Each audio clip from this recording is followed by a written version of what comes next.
योगीराम सूरत कुमार, योगीराम सूरत कुमार, योगीराम सूरत कुमार, जय गुरुराया। ओम अण्णामलै वासाय विद्महे वैकुंठ रूपाय धीमहि तन्नो योगी राम सूरत कुमार प्रचोदयात्। நம்முடைய மகதியும் திருஞான சம்பந்தனும் படிச்ச மாதிரி பகவத்கீதையில பகவான் சொன்னது மாதிரி பாகவதம் நமக்கு சொல்கிறது. இந்த கலியுக வாழ்க்கையில, இந்த பௌதீக வாழ்க்கையிலே நீங்கள் அமைதி அடைவதற்கோ வாழ்க்கையில் வெற்றி அடைவதற்கோ வாய்ப்பே இல்லை என்கிறது. எப்படி பாகவதம் என்ன சொல்றது? இந்த பௌதீக வாழ்க்கையிலே நீங்கள் அமைதி அடைவதற்கோ வெற்றி அடைவதற்கோ வாழ்க்கையில் வாய்ப்பே இல்லை. அப்போ இது என்ன அர்த்தம்? இது எப்படி என்னங்க சொல்றீங்க? அமைதி அடைவதற்கும் வாய்ப்பு இல்லை, வெற்றி அடைவதற்கும் வாய்ப்பு இல்லைன்னா அப்புறம் வாழ்க்கை என்னதான் உனக்கு தோணுது இல்ல? இந்த உலகம், பாகவதத்துல பகவான் சொல்றார், இந்த உலகம் துக்காலயம் அப்படிங்கிறார். என்ன பேரு? துக்காலயம்.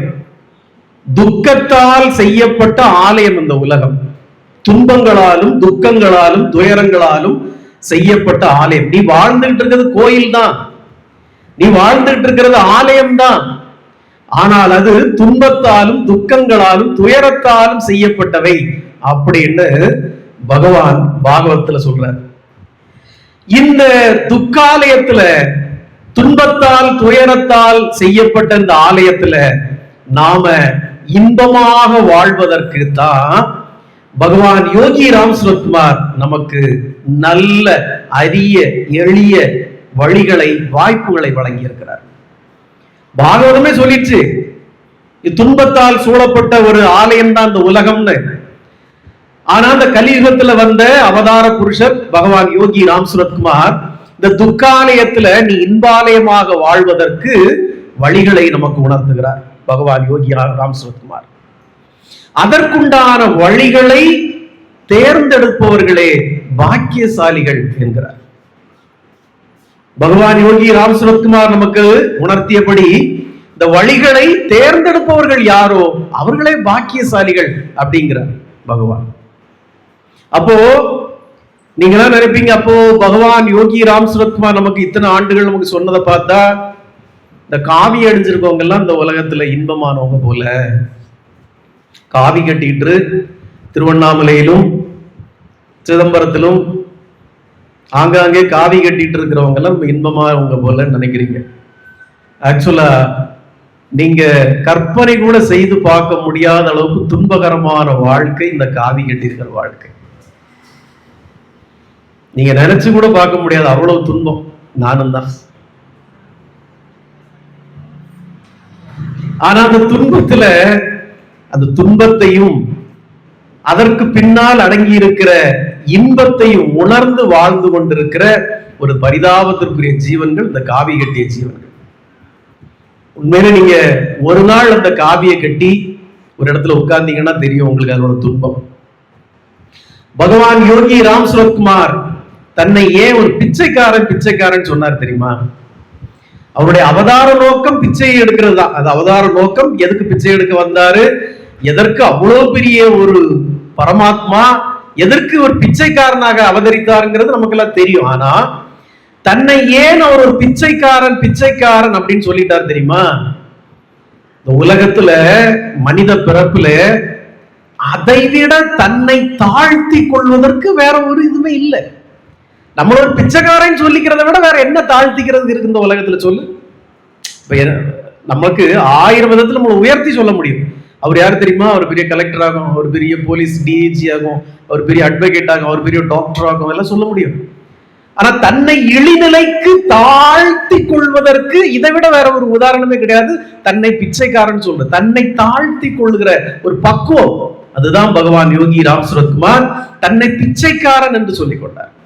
இந்த பகவான் யோகி ராம் சூரத் குமார் காவி அணிகிறது இல்லை. அவர் காவி அணிகிறதே இல்லை. காவிக்கு மேல வெறுப்பும் கிடையாது. ஆனா அந்த காவி அணிபவர்கள் புனிதத்தன்மையோடு இருக்கணும்னு பகவான் எதிர்பார்த்தார். அப்ப பகவான் புனிதத்தன்மையோட இருக்கு இல்லையா அப்படின்னா எனக்கு அது வேண்டாம். அந்த காவி தீயினும் சுடும் அப்படின்னார் பகவான்.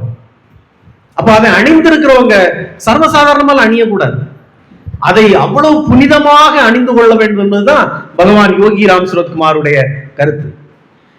பகவத்கீதையில பகவான் சொல்றார், பகவான் யோகி ராம் சுரத்குமார் நமக்கு என்ன உணர்த்தினாரோ அதே பகவத்கீதையில பகவான் ஸ்ரீகிருஷ்ணர் அர்ஜுனனுக்கு சொல்கிறார், அர்ஜுனா, இந்த துன்பாலயத்தில், இந்த உலகத்தில் நீ மகிழ்ச்சியோடு வாழ்வது ரொம்ப எளிது. ஆனா ஏன் அப்ப இந்த ஜனங்கள்லாம் ஒரே துன்பத்துல இருக்கு? ஏன் இந்த ஜனங்கள் எல்லாம் துன்ப மலையிலே கிடந்து நனையுது, துன்பத்திலே உழைஞ்சுகிட்டு இருக்கு? ஏன்? பகவான் ஸ்ரீகிருஷ்ணர் அர்ஜுனன் சொல்லுகிறார், இந்த துன்பாலயத்தில் நீ மகிழ்ச்சியோடு வாழ்வது மிக எளிது. என்ன செய்யணும்? நீ சாப்பிடுறியா, என்ன நினைச்சிட்டே சாப்பிடு. நீ உன்னுடைய கடமையை செய்யறியா, என்ன நினைச்சிட்டே கடமையை செய். உன்னுடைய பணியை செய்யறியா, என்ன நினைச்சே உன் பணியை செய். அதாவது அர்ப்பணிப்பு, சரணாகதி, எல்லாத்தையும் பகவானுக்கே அர்ப்பணிச்சிடுறது. நான் சாப்பிடுறது பகவானே, இந்த அன்னம் நீர் தந்த பிச்சை, நான் சாப்பிடுவது உமக்கான பிரசாதம், நான் உழைப்பது உமக்கான உழைப்பு, என்னை உழைக்க ஆற்றலும் சக்தியும் தந்தது உமது சக்தி, உமது அருள். பகவானே, இது எல்லாம் உமக்கே அர்ப்பணம் செய்கிறேன் என்கிற விதத்திலே நீ வாழ்ந்தால், பகவான் சொல்றார் அர்ஜுனன் கிட்ட, உண்பதும் உறங்குவதும் உழைப்பதும் எல்லாம் எனக்காக நீ அர்ப்பணிப்பாயானால் இந்த உலகத்திலே நீ வாழ்வது, மகிழ்ச்சியோடு வாழ்வது மிக எளிதானதுங்கிறார் பகவான். அப்போ பகவான் ஸ்ரீகிருஷ்ணர் சொன்னதுதான் பகவான் யோகி ராம் சுரத்குமார் சொன்னார். இன்றைய நவீன காலத்திலே ஒவ்வொரு வீட்டுக்குள்ளும் 1000 பிரச்சனை, ஒவ்வொரு வீட்டுக்குள்ளும் 1000 சண்டை, ஒவ்வொரு வீட்டுக்குள்ளும் 1000 தினம் தினம் விடிஞ்சா ஒவ்வொரு பொண்டாட்டிமாரும் இன்னைக்கு இந்த பாவியால் என்னெல்லாம் அனுபவிக்க போறோம்னு அவளுக்கு, மாப்பிள்ளமாருக்கு இன்னைக்கு என்னெல்லாம் கொடுமை எல்லாம் செய்ய போறாளோன்னு அவனுக்கு, பிள்ளைகளை நினைச்சு பெற்றோருக்கு ஐயோ இன்னைக்கு என்ன அநியாயம் எல்லாம் செய்ய போறானோ இவன் அவங்களுக்கு 1000 பிரச்சனைகள் ஒவ்வொரு வீட்லையும்.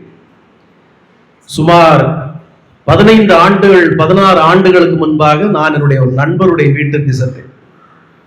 நண்பருடைய வீட்டுக்கு சென்ற போது காலை ஒரு 8 மணி இருக்கும். நான் பொதுவாக அந்த நேரத்துக்கு எங்கேயும் போறதில்லை, ஒரு சூழ்நிலை அப்படி இருந்தது. அப்ப அவருக்கு வீட்டுக்கு போனேன்.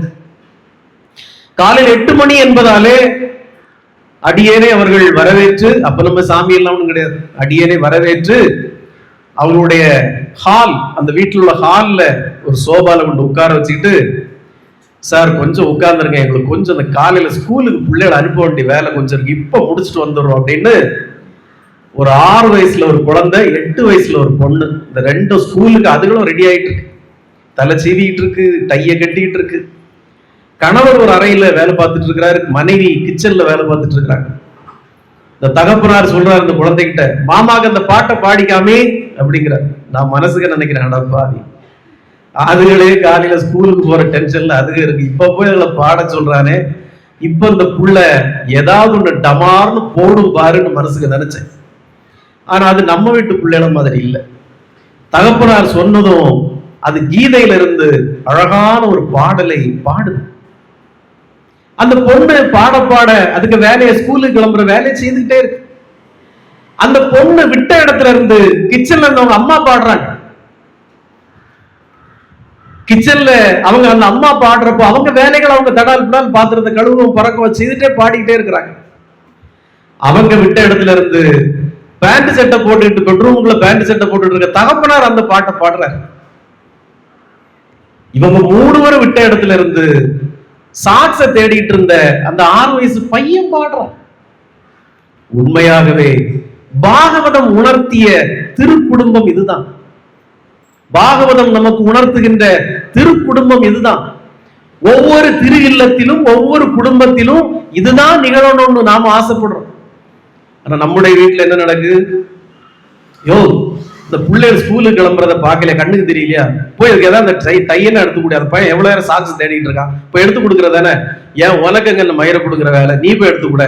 நான் தான் கிச்சன்ல மண்டை உடைச்சிட்டு இருக்கேன், உமக்கு என்ன கிழிக்கிற வேலை, ஒரு நாளா அந்த பிள்ளைக்கு ஏதாவது ஹெல்ப் பண்றேன், நான் தானே எனக்கு சாகுறேன் இந்த பிள்ளைகளை ஸ்கூலுக்கு அனுப்புறதுக்கு, நீ நாசமா போக, வாங்கிட்டு வந்து மாட்டிட்டு நான் பட்டிருக்கேன் பாடு அப்படின்னு சொல்லி அதுல இருந்து கொஞ்சம் நீலி கண்ணீரை வடிச்சு, இவன் பேண்ட தூக்கி அங்க ஏறிய, அவன் பாத்திரத்தை தூக்கி கிச்சன்ல ஏறிய, இந்த பிள்ளைகள் போதப்பா சாமி நாங்க ஸ்கூலுக்கே போகலன்னு அதுக ஓட. நம்ம எல்லாரும் வீட்டுல இதுதான் நடக்கு.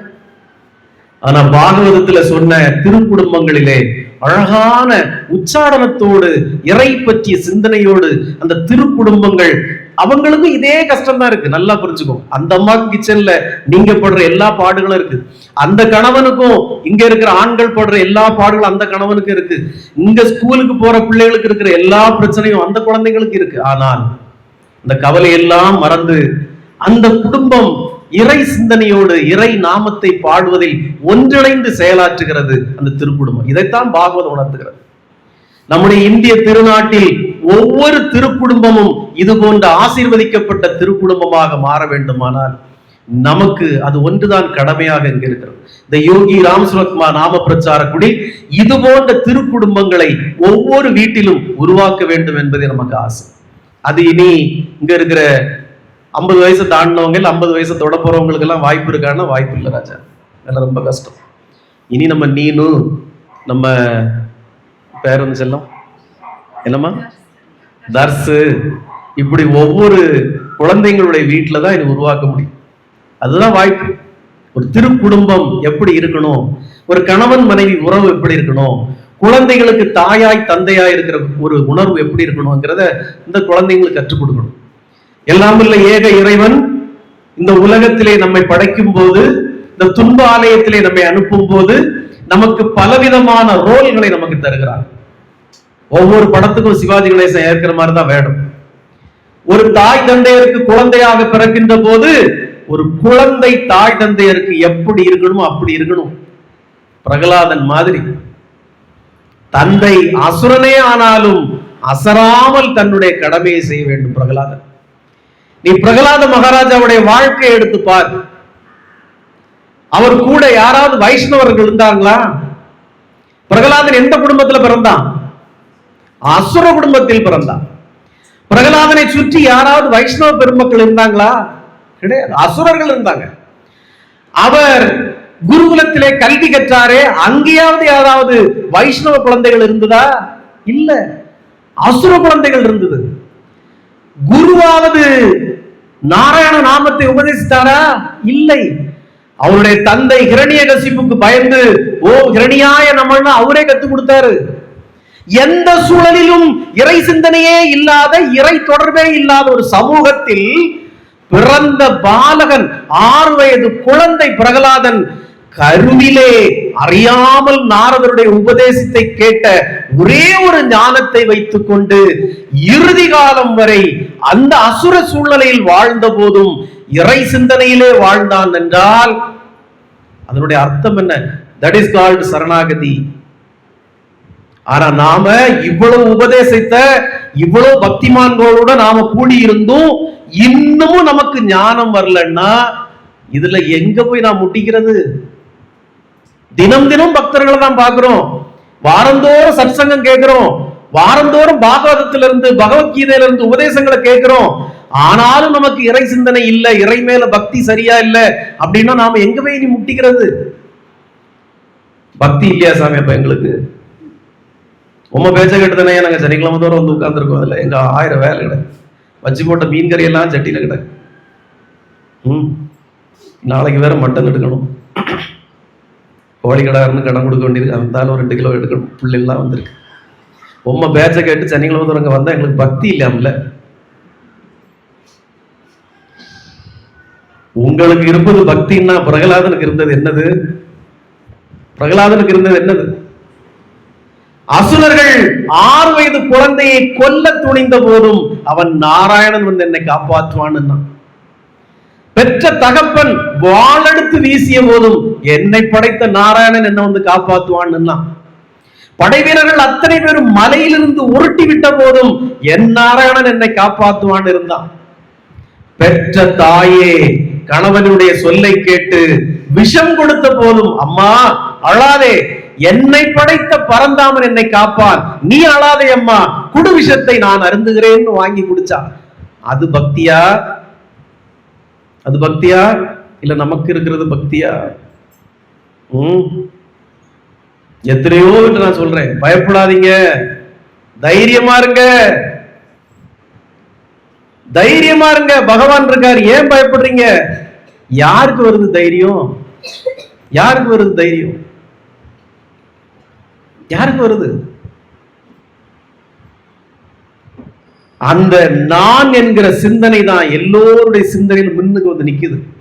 அப்ப யாருக்கும் ஒரு இறைவன் நம்மளை வழி நடத்துகிறான், தெய்வம் நம்மை வழி நடத்துகிறதுங்கிற சிந்தனையே இல்லையே. இருந்தாதான் தைரியம் வருமே. திரும்பவும் நீங்க அதான் சொல்லுவீங்க, கடங்காரன் வந்து வீட்டுக்கு வந்து நின்னாதானே சாமி நமக்கு தெரியும். எங்களுக்கு கடங்காரன் போன் பண்ணச்சுலயும் வீட்டுக்கு வந்து நிக்கச்சுல எங்களுக்கு இந்த கஷ்டம் தெரியும். எனக்கு இடம் இல்லையா? எனக்கு இடம் இல்லையா? எனக்கு பிரச்சனை இல்லையா? ஏதாவது ஒரு கடங்காரன் எனக்கு போன் பண்றானா? அன்னைக்கு ஒரு காரக்காரன் சண்டை போட்டேன், எனக்கு அது ரொம்ப வருத்தம். நான் சண்டை போடுற ஆளே கிடையாது, நான் சண்டை போடுறதும் இல்லை. ஆனா அன்றைய சூழ்நிலைக்கு நான் சண்டை போடலைன்னா அது எனக்கு பெரிய பிரச்சனையா இருக்கு. சரி, என்ன செய்ய, வந்தாச்சு, சண்டை போட்டுதான் ஆகணும். நம்மளை கூட்டிட்டு வந்திருக்க ஆள் பக்கத்தில் நிக்குது, அவங்க பொருள், நம்ம சண்டை போடலைன்னா அட பாவி இவ்வளோத்தையும் அனுபவிச்சுட்டு எனக்கு ஒரு பிரச்சனை வந்தா நீ கேட்கலையேன்னு வருமே. தகாத வார்த்தைகளை நம்மளும் பேச வேண்டிய சூழ்நிலை. மனசுக்குள்ளே பகவானே என்ன மன்னிச்சுக்கோங்க, ஒரு பாழா போன உயிரை நான் திட்ட வேண்டிய சூழ்நிலை எனக்கு திட்ட வேண்டியிருக்கு. திட்டலைன்னா பெரிய பிரச்சனையாகும். எதுக்கு? அப்போ கடவுள் ஒவ்வொருவருக்கும் ஒவ்வொரு வேடத்தை அந்தந்த இடத்திலே தருகிறார். நாம் அந்த வேடத்துக்கு, அவன் தந்த வேடத்திற்கு ஏற்றபடி நடித்து விட்டு அதன் பலனை எல்லாம் அவன் திருவடிகளிலே போற்றணும். நான் மனசுக்குள்ள நினைக்கிறேன், கடவுளே இந்த சூழலிலிருந்து என்னை காப்பாத்திரு, இந்த சூழலிலிருந்து என்னை காப்பாத்து. என்னால் தகாத வார்த்தைகளையோ இல்ல அவனை ஒரு அடி அடிக்கவோ என்னால் முடியாது. அவன் அடிங்கிறான், அடி பாப்போம், அடிச்சிட முடியும், ஆனா என் கை அவன் மீது படக்கூடாதுன்னு 10 வருஷத்துக்கு ஒரு ஆள் சொன்னாரு, ஐயா அவங்க கையில மகாலட்சுமி இருக்கிறா, யாரையும் கை நீட்டி அடிச்சிடாதீங்க. ஒருத்தர் அடிச்சு விட்டேன், அவர் சொன்னாரு அடிக்காதீங்க, இனி அடிக்காதீங்க யாரையும் வாழ்க்கையில, உங்க கையில மகாலட்சுமி இருக்கிறா, அடிக்காதீங்க. பகவானே நான் அடிச்சிடக்கூடாது, தகாத வார்த்தைகளை பேசிவிடக்கூடாது. பகவான் அங்கே ஒருத்தரை எனக்கு அனுப்புகிறார், ஒரு வெள்ளை சட்டம் போட்டு ஒருத்தராட்டு பகவான் வரார். வந்தவர் பெரிய அற்புதத்தை நிகழ்த்துகிறார். போட்டு போட்டு சாமி கடவுள் உங்களுக்கு நிறைய தருவார், சவத்தை விட்டுருங்க போட்டோம். நான் மனசுக்கு அப்போ நினைக்கிறேன், எனக்கு சொல்றதை விட பக்கத்தில் நீங்க ஆளுங்க அதை சொல்லுங்க, பக்கத்தில் நீங்க ஆளுக்கு அதை சொல்லுங்க, எனக்கு வேண்டாம், எனக்கு தெரியும் கடவுள் எனக்கு நிறைய தருவாரு, இல்ல தராட்டாலும் எனக்கு ஒன்றும் பிரச்சனை இல்லைன்னு பக்கத்தில் நீங்க ஆளை சொல்லி எப்படியாவது நீங்க அதை புரிய வச்சிருங்க. ஃபிராக்சர் ஆஃப் செகண்ட்ல, கனப்பொழுதுல அவங்களும் அதை புரிஞ்சு டப்புன்னு ஆஃப் ஆயிட்டாங்க. ஓகே ரைட், நான் டபான்னு கார் கேறிட்டேன், இதுதான் வாய்ப்பு. அப்போ எந்த நிலையிலும் எந்த சூழ்நிலையிலும் நாம் இறை உணர்வோடு இறை சிந்தனையோடு எல்லா காரியங்களையும் இறைவனுக்கே அர்ப்பணித்து நாம் இருப்போமானால் எவனோ வெள்ளை சட்டை போட்டவன் அந்த இடத்துல வந்து நம்மை பாவம் செய்யாதபடி பாதுகாப்பான். பகவான் மட்டும் அந்த இடத்துல வரலன்னா அடுத்து போலீஸ் ஸ்டேஷனுக்கு போகணும், அங்க போகணும், இங்க போகணும், அவனை கெட்ட வார்த்தை 4 நம்ம பேசணும், அவன் நம்மள 4 கெட்ட வார்த்தை பேசணும். பாவத்தை எங்க போய் தேடுறது? பாவத்தை தேடுறதுக்கு எல்லா வாய்ப்பும் நம்ம முன்னுக்கு நிக்குது. ஆனால் இறைவனிடம் அந்த காரியத்தை நான் அர்ப்பணித்ததால் பகவான் ஒரு வெள்ளை சட்டை போட்டவனை கொண்டு வந்து 2 பசங்க, சின்ன பசங்க, அவரு சொல்றான் போட்டு போட்டு போட்டு விடுங்க, போட்டு விடுங்க, கடவுள் உங்களுக்கு நிறைய தருவார், விடுங்க. அப்போ யார் மூலமோ இறைவனுக்கு நீங்கள் ஒவ்வொரு காரியத்தையும் அர்ப்பணிப்பீர்களானால் இறைவன் உங்களை ஒரு இக்கட்டான சூழலில் இருந்து கைதூக்கி காப்பாற்றி விடுவான்ங்கிறதுக்கு அதுதான் உதாரணம். ஒவ்வொரு திருக்குடும்பத்திலும் சமூக ஒரு சூழல் இல்லாததால், சுமூக சூழல் இல்லாததால், சாந்தி இல்லாததால், சமாதானம் இல்லாததால் இன்னைக்கு நாட்டுல மருத்துவமனைகள் பெருகிட்டே இருக்கு, மருத்துவமனைகள் பெருகிட்டே இருக்கு. நீங்க நாகர்கோயில்ல இருந்து மதுரை போனீங்கன்னா 4 வழிச்சாலையில் 2 பக்கமும் பிரம்மாண்டமான போர்டு வச்சிருக்கான். உங்களுக்கு நெஞ்சு வலியா, உங்களுக்கு வாதமா, ஸ்ட்ரோக்கா, உங்களுக்கு மார்பு நெஞ்ச புடிச்சிட்டு வந்து நிக்கிற மாதிரி, உங்களுக்கு ஹார்ட் அட்டாக்கா. அட பாவி, நாங்க ஏன்டா 12 மணிக்கு சுடுகாட்டுக்கு போறோம், ரோட்ல கார் ஓட்டிட்டு போறோம், பூதாக்கி தான் போர்டு வச்சிருக்கான் ரோட்டுக்கு 2 சைடு, உங்களுக்கு ஹார்ட் அட்டாக்கா, உங்களுக்கு கேன்சரா? நாங்க இருக்கோம் வாங்க. அடப்பா, நீங்க இருக்கீங்கன்னு எங்களுக்கு தெரியாதடா. ஏன்டா ரோட்ல அவன் நல்ல காரியத்துக்கு போவான், நான் நல்ல விஷயத்துக்கு போவான். ரோடு முழுக்க இதான் விளம்பரம். உங்களுக்கு ஹார்ட் அட்டாக்கா, உங்களுக்கு பக்கவாதமா, உங்களுக்கு நெஞ்சு வலியா? யாரா கேட்டா உங்ககிட்ட தான். நாகர்கோயில சுத்தி கார்பரேட் ஹாஸ்பிட்டல் அவ்வளவு வந்து முகாம் போட்டாச்சு. கேரளால இருந்து, சென்னையில இருந்து அவ்வளவு கார்பரேட் ஹாஸ்பிட்டல் வந்து முகாம் போட்டாச்சு. இனி நாகர்கோயில் நகரத்துக்குள்ளே ஃபுல்லா போர்டு வைப்பான். இங்க இருந்து ட்ரிவாண்ட்ரம் போனீங்கன்னா அங்க கொஞ்சம் பொம்பளைகள் இருக்கா. உங்களுக்கு குழந்தை இல்லையா? உங்களுக்கு குழந்தை இல்லையா? நார்மலா குழந்தை பெறலான்னு இருக்கவனுக்கு அவருக்கு அவ்வளவுதான். சங்கராண்டி கொடி மரத்துல இடி கொடுத்துருப்போ, ஒரு கொடியேத்துக்கு பக்கத்துல இருந்து ஹாஸ்பிட்டல் டாக்டர் கூப்பிட்டு வரணும், கொடியேத்துங்க. உங்களுக்கு குழந்தை இல்லையா? யாரா சொன்னா உங்ககிட்ட? யார் சொல்லு? இதெல்லாம் எங்க இருந்து வருது? இதெல்லாம் யார் உங்களால அனுமதிக்கிறது? 4 வழிச்சாலையில ஒரு பயணம் போறவன் 1000 நல்ல காரியத்துக்கு போவான். அவனுக்கு போய் இந்த மாதிரி உங்களுக்கு நெஞ்சு வலியா, ஹார்ட் அட்டாக்கா, குழந்தை இல்லையா, உங்களுக்கு பக்கவாதமா? யாரா சொன்னா உங்ககிட்ட? இந்த பிரபு ஹோட்டல்ல எழுதி போட்ட மாதிரியே போட்டிருக்கான் பஸ்ஸுகள்ல. குடல், மூளை, கிட்னி, லிவர், வறுவல், பொரியல் எழுதி போட்டிருக்கான். பைத்தியகார போயில முதல்ல இதுக்கு ஒரு தடை போடுங்க. இந்த மாதிரிலாம் விளம்பரம். நான் சின்ன பையனா இருந்தது ஒரு ஆஸ்பத்திரிக்கு விளம்பரமே பார்க்க முடியாது. ஆஸ்பத்திரிக்கு அவனை விளம்பரம் வைக்கணுமா? நோய் வந்தா போறான். பூரா பிரைவேட் மெடிக்கல் காலேஜ் திறந்து வச்சு கோடி கணக்கில் பணத்தை கட்டி படிக்க வச்சு அந்த பயல்கள் அங்க வந்து ஆட்டுக்கறி கடை, கோழிக்கறி கடை திறந்து வச்சுக்கிட்டு உங்களுக்கு குடல் வேணுமா, உங்களுக்கு கிட்னி வேணுமா, உங்களுக்கு மூளை வேணுமா, உங்களுக்கு லிவர் வேணுமான்னு விளம்பரம் போட்டுட்டு தெரியுறாங்க படுகாடி பயலுங்க. எங்க போய் நிக்குது இந்த எஜுகேஷன்லாம்? அடுத்தது பாத்தீங்கன்னா போலீஸ் ஸ்டேஷன். முன்னாடி எல்லாம் ஒரு போலீஸ் ஸ்டேஷன் இருந்து இப்போ மகளிர் காவல் நிலையம், குடும்ப நல காவல் நிலையம், மது ஒழிப்பு பிரிவு, லஞ்ச ஒழிப்பு பிரிவு, 1000 பிரிவு. இப்போ குடும்ப நல பிரிவு, மாப்பிள பொண்டாட்டி சட்டை வந்து அதுக்கு தனியா ஒரு பிரிவு. Court, sub court, additional court, அந்த கோர்ட்டு, சுப்ரீம் கோர்ட்டு, அந்த கோர்ட்டு, எத்தனை கோர்ட்டு. இது எல்லாம் நம்முடைய வாழ்க்கையில் பெருகிக்கொண்டே வருகிறது, பெருகிக்கொண்டே வருகிறது. பகவான் ஸ்ரீ கிருஷ்ணர் பகவத்கீதையில் சொல்கிறார், அர்ஜுனா, கலைய தோஷ இதய ராஜகி அஸ்தகி ஏ மகத் குஜரகா. நீ எந்த காரியத்தை செய்தாலும், எதை செய்தாலும் நாம ஜபத்தை செய்து கொண்டே இரு என்கிறார் பகவான் ஸ்ரீ கிருஷ்ணர். கலைய தோஷ இதய ராஜகி அஸ்தகி ஏ மகத் குணகா. பகவான் ஸ்ரீ கிருஷ்ணர் அர்ஜுனனுக்கு உபதேசிக்கிறார், நீ எந்த காரியத்தை செய்தாலும், எந்த பணியை செய்தாலும் நாம ஜபத்தை விடாமல் ஜபித்துக் கொண்டே இரு அப்படிங்கிறார். இதைத்தான் பகவான் யோகி ராம் சுரத்குமார் நமக்கு கலியுகத்திலே உபதேசித்தார். மிக எளிமையான, மிக எளிதான, மிகவும் எளிமையான ஒரு வழிபாட்டு முறையை பகவான் யோகி ராம் சுரத்குமார் அறிவித்தார். இதுக்கு யார் சாமி உதாரணம்? நாம ஜபம் செய்துட்டே இருந்தா எல்லாம் நன்மையா முடியும். யார் சாமி உதாரணம்? நானே உதாரணம், நானே உதாரணம். என்று பகவான் யோகி ராம் சுரத்குமார் அடியேனை ஆட்கொண்டாரோ, என்று நாம ஜபத்தை உபதேசமாக நான் கேட்டேனோ, என்று இந்த கலியுக தர்மம் அதுதான் என்று உணர்ந்தேனோ, அன்று தொடங்கி இன்று வரை எனக்கு யாதொரு துன்பமும் இல்லை, எனக்கு யாதொரு துயரமும் இல்லை, எனக்கு யாதொரு கஷ்டமும் இல்லை, யாதொரு நஷ்டமும் இல்லை. பகவான் யோகி ராம் சுரத்குமாரை அறிந்து கொள்வதற்கு முன்பாக பல லட்சம் ரூபாய், பல கோடி ரூபாய் நஷ்டம் அடைந்தேன். பல பேரை இழந்தேன். நிம்மதியற்ற இரவுகளாக இருந்தேன். துன்பங்களால் துவண்டேன். லிட்டரா மதுவை குடிச்சிருக்கிறேன். போகாத இடம் இல்லை, ஆறுதலை தேடி, அன்பை தேடி அலையாத இடம் இல்லை. ஆனா இன்னைக்கு எதுவும் எனக்கு தேவையில்லை. பகவான் யோகி ராம் சுரத்குமார் மட்டும் போதும். அன்று இருந்த அதே சூழல்கள் எனக்கு இன்னைக்கு இருக்கதான் செய்யுது. ஆனா எனக்கு எதுவும் தேவையில்லை. யாருகிட்டையும் ஆறுதல் தேடி போக வேண்டாம், அன்பை தேடி யார்கிட்டையும் அலையவும் வேண்டாம். துன்பம் இருக்கட்டும், எனக்கு என்ன பிரச்சனை? எல்லாம் பகவான் யோகி ராம் சுரத்குமார் எனக்கு முன்பாக அரணாக நின்று காக்கிறார். காரணம் ஒரே ஒரு வழிபாடுதான், நாம ஜபம். நான் அன்னைக்கு ஒரு கதை சொன்னேன்.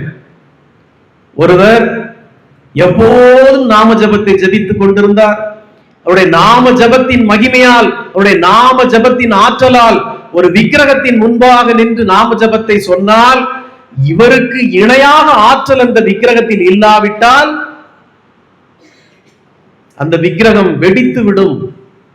இவருக்கு அவ்வளவு ஆற்றல் இருக்கு, இவருக்கு இணையான ஆற்றல் அந்த விக்கிரகத்துல இல்லைன்னா அந்த விக்கிரகம் வெடித்திரும். அவ்வளவு ஆற்றல் மிக்க ஒருத்தர் இருந்தார், எப்போதும் நாமஜபம். அவரை அறியாமலே அவருடைய நாவு நாமஜபத்தை சொல்லிக் கொண்டே இருக்கும். அவர் ஒரு நாள் எங்க போனாரு?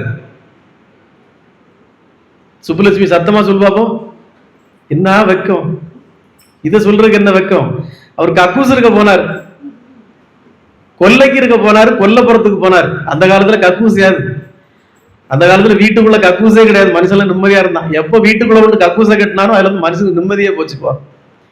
அந்த காலத்துல வீட்டுல இப்படி 4 பேர் 2 பேரா இருந்தாங்க. இன்னைக்கு ஒரு நடிகை, சினிமா நடிகையோட பைட்டியை பார்த்தேன், சிரிப்பா வந்து. அந்த சினிமா நடிகைக்கு 54 வயசாச்சு. அவ சொல்றா, இனி எனக்கு கல்யாணம் எல்லாம் வாய்ப்பு இல்லை, ஏன்னா என் கக்கூசை ஷேர் பண்ண முடியாது எனக்கு. ஐயோ, இனி முடியாது, என் கக்கூசை அவனுக்கு ஷேர் பண்ண முடியாதுங்குது. அவ்வளவு தூரம் இன்னைக்கு மக்கள் கக்கூசை கூட பிறருக்கு விட்டு கொடுக்க முடியாத சூழலுக்கு வந்துட்டாங்க. இதனாலதான் நான் பல வீட்டுக்கு போனாலும் வீட்டுக்குள்ளே போறதில்லை, போனாலும் பாத்ரூம் போறதில்லை. எதுக்கு வம்பு? கக்கூசை கூட விட்டு கொடுக்க முடியாது, அது எப்படி என் கக்கூசை ஷேர் பண்ண முடியும்? அந்த அம்மா சொல்லுது, எனக்கு 54 வயசாச்சு, வாரம் ஒரு வேளையில் 57 58 வயசுல வருவான், அவன் எனக்கு வாழ்க்கை துணையை வந்து அவனுக்கு என் கக்கூசை கொடுக்கணும்ல, அதை எப்படி கொடுக்க முடியும்? அதெல்லாம் முடியாது. அதனால இந்த கக்கூசுக்காக நான் தனியா வாழ்ந்துட்டு போறேன். அடி பாவி, அடி பாவி. அந்த குளோசெட்டை கட்டி பிடிச்சுப்பா போல, தலையணை கொண்டு குளோசெட்டை வச்சு படுத்துப்பா போல, அந்த வாசனையோட தூங்கணும். இந்த நாமஜபத்துக்காரர் கொல்லப்புறத்துக்கு போனாரு, கொல்லைக்கு இருக்கு. அந்த காலத்துல சொம்புல தண்ணியை தூக்கிட்டு போனார். அப்ப என்ன பண்ணாரு? கதை சொன்னலாமா அன்னைக்கு? அந்த நாக்க புடிச்சு வச்சுக்கிட்டார். ஏன்? அவருக்கு நாக்கு அவரை அறியாமலே நாமஜபத்தை சொல்லும், அவரை அறியாமலே சொல்லிக்கிட்டே இருக்கும். அப்ப அவர் என்ன நினைக்கிறாரு? இந்த அசிங்கமான வேலையை செய்யறப்போ நாமஜபத்தை சொல்லக்கூடாதுன்னு அவர் மனசுக்குள்ள நினைக்கிறார். இந்த அசிங்கமான வேலையை செய்யறப்ப நம்ம நாமஜபத்தை சொல்லக்கூடாதுன்னு. இவர் நாக்க புடிச்சுக்கிட்டு குத்த வச்சிருந்தத ஒரு பையன் பார்த்துட்டான். நம்ம ஒரு வெள்ளையும் சொல்லையுமா ஒரு பையன் இருக்கானே, அவன் பேர் என்ன? ஷெகின். அவன் மாதிரி ஒரு பையன் பார்த்துட்டான், கோபால் என்கிற பையன் பார்த்தான். அவன் கேட்டான், ஏங்க? அவர் ஒரு சொல்லிப்பாரு, போடா அங்கிட்டு, ஏன்டா பார்த்துட்டு இருக்க, போடா அப்படின்னு சொல்லியிருப்பாரு. ஆனா அவன், ஏங்க அது இல்லைங்க, நான் அதை பார்க்கல, நீங்க ஏங்க நாக்க பிடிச்சி வச்சிருக்கீங்க அப்படின்னு அவன் கேட்டான். நாக்க ஏங்க பிடிச்சி வச்சிருக்கீங்க அப்படின்னா, இல்ல எனக்கு என்னை அறியாமலே நான் நாமஜபம் சொல்லிக்கிட்டே இருப்பேன், இந்த நேரத்தில் நான் சொல்லக்கூடாதுன்னு பிடிச்சி வச்சிருக்கேன் அப்படின்னு. இந்த கோபால் என்கிற ஷெகின் அளவுக்கு இருக்கிற அந்த பையன் சொன்னான், ஏன் சாமி இப்ப அவர்களை செத்து போயிட்டீங்கன்னா என்ன பண்ணுவீங்க? நம்முடைய பிரின்சிபிள் என்ன? இந்த உடம்பிலிருந்து உயிர் பிரியும் தருவாயிலும் நாமத்தை சொல்லிட்டே இருக்கணும். அது இறுதி நொடி, இறுதி கணம் நாம ஜபத்திலே நம்ம மூழ்கி இருக்க வேண்டும், வேற எந்த வார்த்தையும் வந்துடக்கூடாது. கடைசி நேரத்துல நீ எதையாவது நினைச்சிட்டேன்னா போச்சு, அதுக்கு வேண்டிய ஒரு பிறப்பெடுக்க வேண்டியிருக்கும். நம்ம ஏற்கனவே சொல்லியிருக்கோம், என் பேர பிள்ளை எங்க, என் பிள்ளை எங்க, அவன் எங்கன்னு தேடிட்டேன்னா முடிஞ்சு போச்சு, கதை முடிஞ்சு போச்சு, பார்த்துக்கோ அப்படின்னு. அல்ல இப்பவே அதெல்லாம் கொஞ்சம் ஒதுக்கி வச்சுக்கிட்டு நாமத்தை சொல்லணும். இந்த சத்சங்கத்தை மக பார்த்தான்னா இனி அங்க போகாதன்றவா, இனி அங்க போகாத நீ, அதான் முன்ன விட இப்ப ரொம்ப மாற்றம் நான் பார்த்துக்கிட்டு தான் இருக்கேன். அப்போ இவர் அப்படி சொன்னார். உடனே இதை பார்த்து கொண்டிருந்த ஒரு மகான் இந்த கோபாலை கூப்பிட்டு குரு கோபால் என்று அவருக்கு குரு பட்டம் கொடுத்தார். அது வரைக்கும் அந்த கதை தெரியும்ல. இந்த குரு கோபால் பட்டம் வாங்கிய சிறுவன் அந்த கிராமத்திலே வாழ்ந்து வரும்போது, இந்த மாதிரி யாரும் உங்களுக்கு கதை சொல்ல மாட்டாங்க. ஒரு வாரம் விட்ட கதையில இருந்து இன்னொரு கதை, அதுல இருந்து இன்னொரு கதை, அந்த கதையோட தொடர்ச்சி இன்னொரு கதை, இப்படி யாரும் உங்களுக்கு சொல்ல மாட்டாங்க. அப்போ அபிதாம் அப்படிங்கிற ஒரு மகான் அந்த ஊருக்கு வரார். இந்த குரு கோபால் வாழ்ந்துட்டு இருக்கிற கிராமத்துக்கு அபிதாம் என்கிற ஒரு மகான் அந்த ஊருக்கு வரார். அவர் எப்படின்னா, அவரும் நாம ஜபத்துல திளைத்தவர், நாம ஜபத்துல ஊறி திளைத்தவர். அவர் யாரையாவது வணங்குகிறார் என்றால், அவர் வணங்க மாட்டார், அவர் யாரையாவது வணங்குகிறார் என்றால் வணங்கப்படுபவர் அதற்கு தகுதி இல்லாத ஆளாக இருந்தால் தலைவெடிச்சிடும். பொதுவா ஒரு மனிதனுடைய காலை தொட்டு வணங்குறதுக்கு பல சம்பிரதாயம் இருக்கு. இப்போ இங்க இருக்கிற ஒரு 40 பேர் இருக்கீங்க, இந்த 40 பேருக்கு ஆறாவும் ஒரே மாதிரி இருக்காது. இப்ப என்ன, ஒருத்தர் ஒரு வாரத்துக்கு முன்னுக்கு ஒரு பழம்பெரும் கத்தோலிக்க குடும்பத்தில் உள்ள ஒரு கப்பிள்ஸ் என்ன பார்த்தாங்க, டாக்டர்ஸ் குடும்பம். கன்னியாகுமரியில ஒரு ஸ்டார் ஹோட்டல்ல சாப்பிட்றதுக்காக போயிருந்தோம். அவங்கள என்ன ரொம்ப நாளைக்கு அப்புறம் பாக்குறாங்க. அப்போ சாமி உங்களை சுத்தி ஒரு ஒளிவட்டம் சத்தியமா தெரியுது சாமி, எங்களுக்கு தெரியுது. உங்களை முன்னாடி நாங்க பார்த்திருக்கோம், இப்ப தெரியுது. ஒரு ஒளிவட்டம் உங்க பின்னாடி தெரியுது சாமி. யோ மண்டையில முடி போயிட்டுங்கிறத நக்கலா சொல்றியா அப்படின்னு. இல்ல சாமி உண்மையாவே சொல்றேன். நம்ம எலெக்ஷன் ரிசல்ட் எப்படி இருக்கு சாமி அதையும் சொல்லுங்களா அப்படின்னா. சரி அவனை குறி சொல்லுங்க தான் நான் வந்திருக்கேன்னா, குறி சொல்லுங்க சொல்லுங்க சாமி எப்படி இருக்கும், நம்ம ரிசல்ட் எப்படி இருக்கும், நாகர்கோயில்ல யார் வருவா, தமிழகத்துல எப்படி ஆட்சி இருக்கும் அப்படி. நான் சொன்னேன் மாற்றம் ஒன்றே மாறாதது, தமிழகத்தில் மாற்றம் உறுதியானது அப்படின்னு சொன்னேன். அப்படியா? ஆமா சரின்ட்டு போயிட்டாங்க. நீங்க இங்க இருக்கிற எல்லோருக்கும் ஒவ்வொரு ஆறா இருக்கும். சில பேருக்கு ஆறாவே இருக்காது, அதெல்லாம் அணைஞ்சு போய் நாளாகி கிடக்கும். ஒவ்வொருத்தருக்கும் பல கோடி கர்ம வினைகள் இருக்கும். நீங்க எல்லோரும் வந்து ஒரு காலை தொட்டு கும்பிடும் போது அந்த வினையை எதிர்கொள்ற பக்குவம் ஒருத்தனுக்கு இருக்கணும். இல்லைன்னா அவன் மாட்டிக்கிட்டான். உங்களுக்கு இருக்கிற வினையை தாங்குகிற எதிர்கொள்ற பக்குவம் இல்லாதவன் அந்த வினையிலே தோண்டு மாண்டு போயிடுவான். இது உண்மை. அப்போ இந்த அபிதாம் என்கிற மகான் யாரையாவது ஒரு கையெடுத்து வணங்கினா தெரிச்சு ஓடிடுவானுங்க. நிக்கிறவன் அப்பா அதே கும்பிடுறாண்டே ஓடுறா அப்படின்ட்டு தலை தெரிச்சிடும் நமக்கு அப்படின்னு. ஆனால் பெரிய மகான்கள் ஞானிகள் அவரை வரவேற்க தயாராக இருப்பாங்க. அவர் கும்பிட்டா ஒன்றும் பிரச்சனை இல்லை அப்படின்னு. அன்று இந்த அபிதாம் அந்த கிராமத்திற்கு வந்து தன்னை வரவேற்க வந்த பெரும் மகான்களை எல்லாம் வணங்குகிறார். எல்லோரும் வரிசையா வணங்கிட்டு வரப்போ இந்த வரிசையில கடைசியா ஒருத்தன் நிக்கிறான். யாரு? குரு கோபால் நிக்கிறான். அவரு வணங்கி அப்படி தள்ளி போன உடனே இவங்க அந்த குரு கோபால பாக்குறாங்க. குரு கோபால பார்த்தா டேய் தள்ளி போடா, அவர் வராரு, கும்பிட்டா பிரச்சனை ஆயிரும். அவன் பேசாம நிக்கிறான். அப்ப இந்த மகான்கள்லாம் சொல்றான், நீ அவ்வளவு தூய்மையானவனா, அவ்வளவு தூய்மையானவனா? இல்லடா தள்ளி போடா அப்படின்றாங்க. ஆனா அவன் அசராம அதுலயே நிக்கிறான். இந்த மகான் கும்பிட்டுட்டே வந்தவர் குரு கோபாலையும் பார்த்து தாழ்ந்து வணங்குகிறார். குரு கோபாலும் வணங்குகிறான். இந்த ஊரே பார்த்துக்கிட்டு நிக்குது, இப்ப தலை வெடிக்க போகுதுன்னு. குரு கோபாலுக்கு ஒண்ணுமே நடக்கல. அவர் வணங்கிக்கிட்டு மேடைக்கு போயிட்டார்.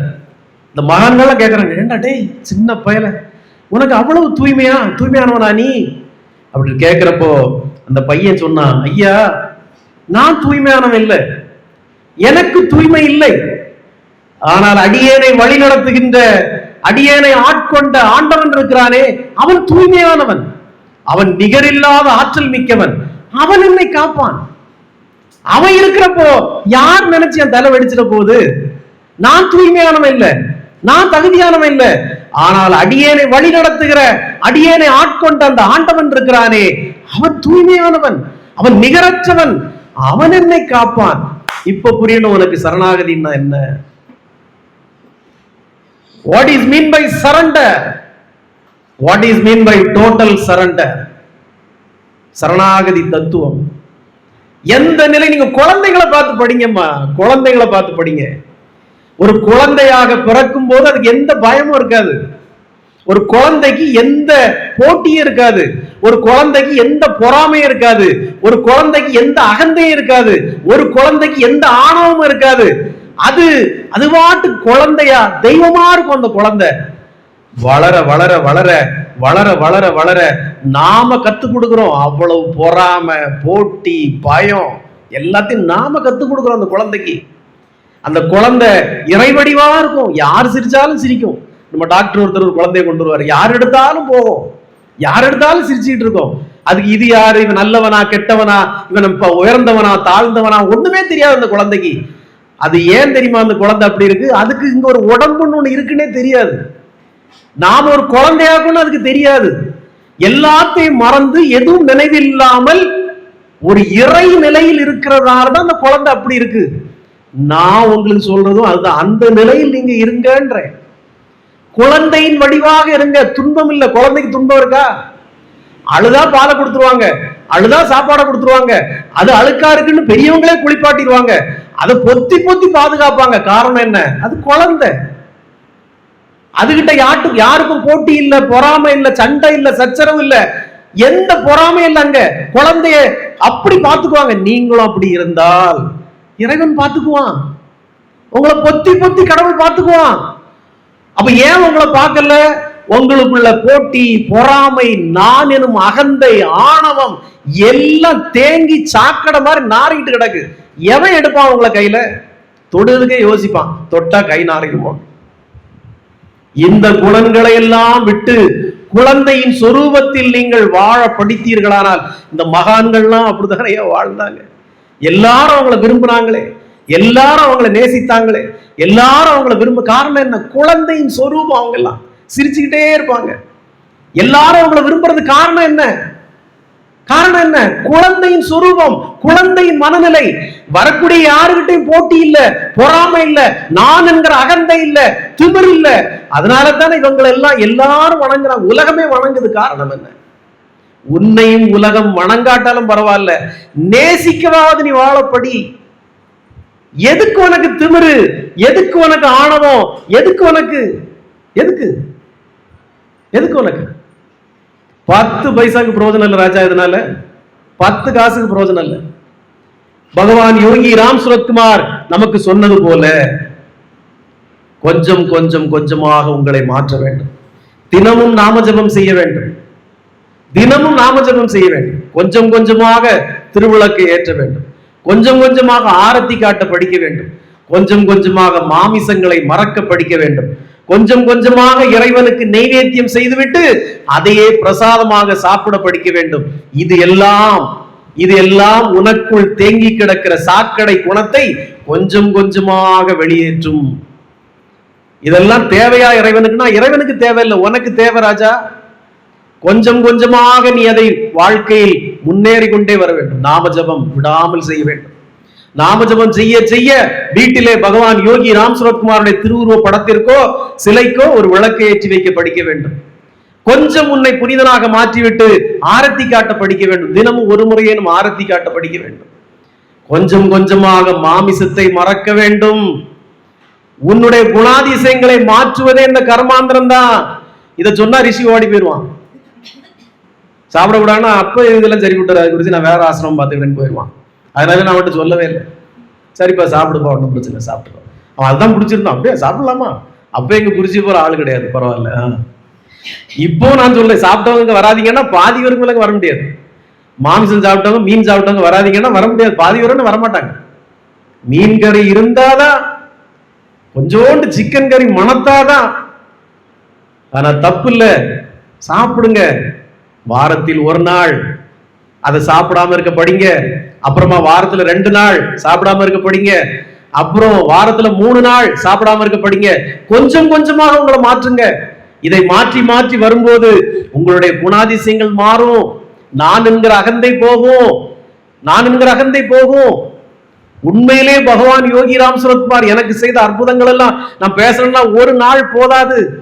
என்னை எப்படி இருந்த என்னை எப்படி மாத்திட்டாரு. மரணத்தை தேதி குறித்து கொடுத்த பிறகும் அதுல இருந்து புரட்டி போட்டு 5 வருஷம் தாண்டி நான் வாழ்ந்துட்டு இருக்கிறேனே. எது என்னுடைய அடிப்படை பிரச்சனை? என்ன சித்தா போல, ஆயுர்வேதிக் போல, ஹோமியோபதி போல என்னுடைய ஃபண்டமெண்டல் பேசிக் ப்ராப்ளம் என்ன, நோயோட மூல காரணம் என்ன, எல்லாத்தையும் அப்படி அகற்றிட்டாரே பகவான். மது, மாமிசம் எல்லாத்தையும் மாற்றி ஒரு பூரண சந்திரனாக சுடர்விட வச்சிருக்காரே பகவான் யோகி ராம் சுரத்குமார். உங்களை ஏன் மாத்த மாட்டார்?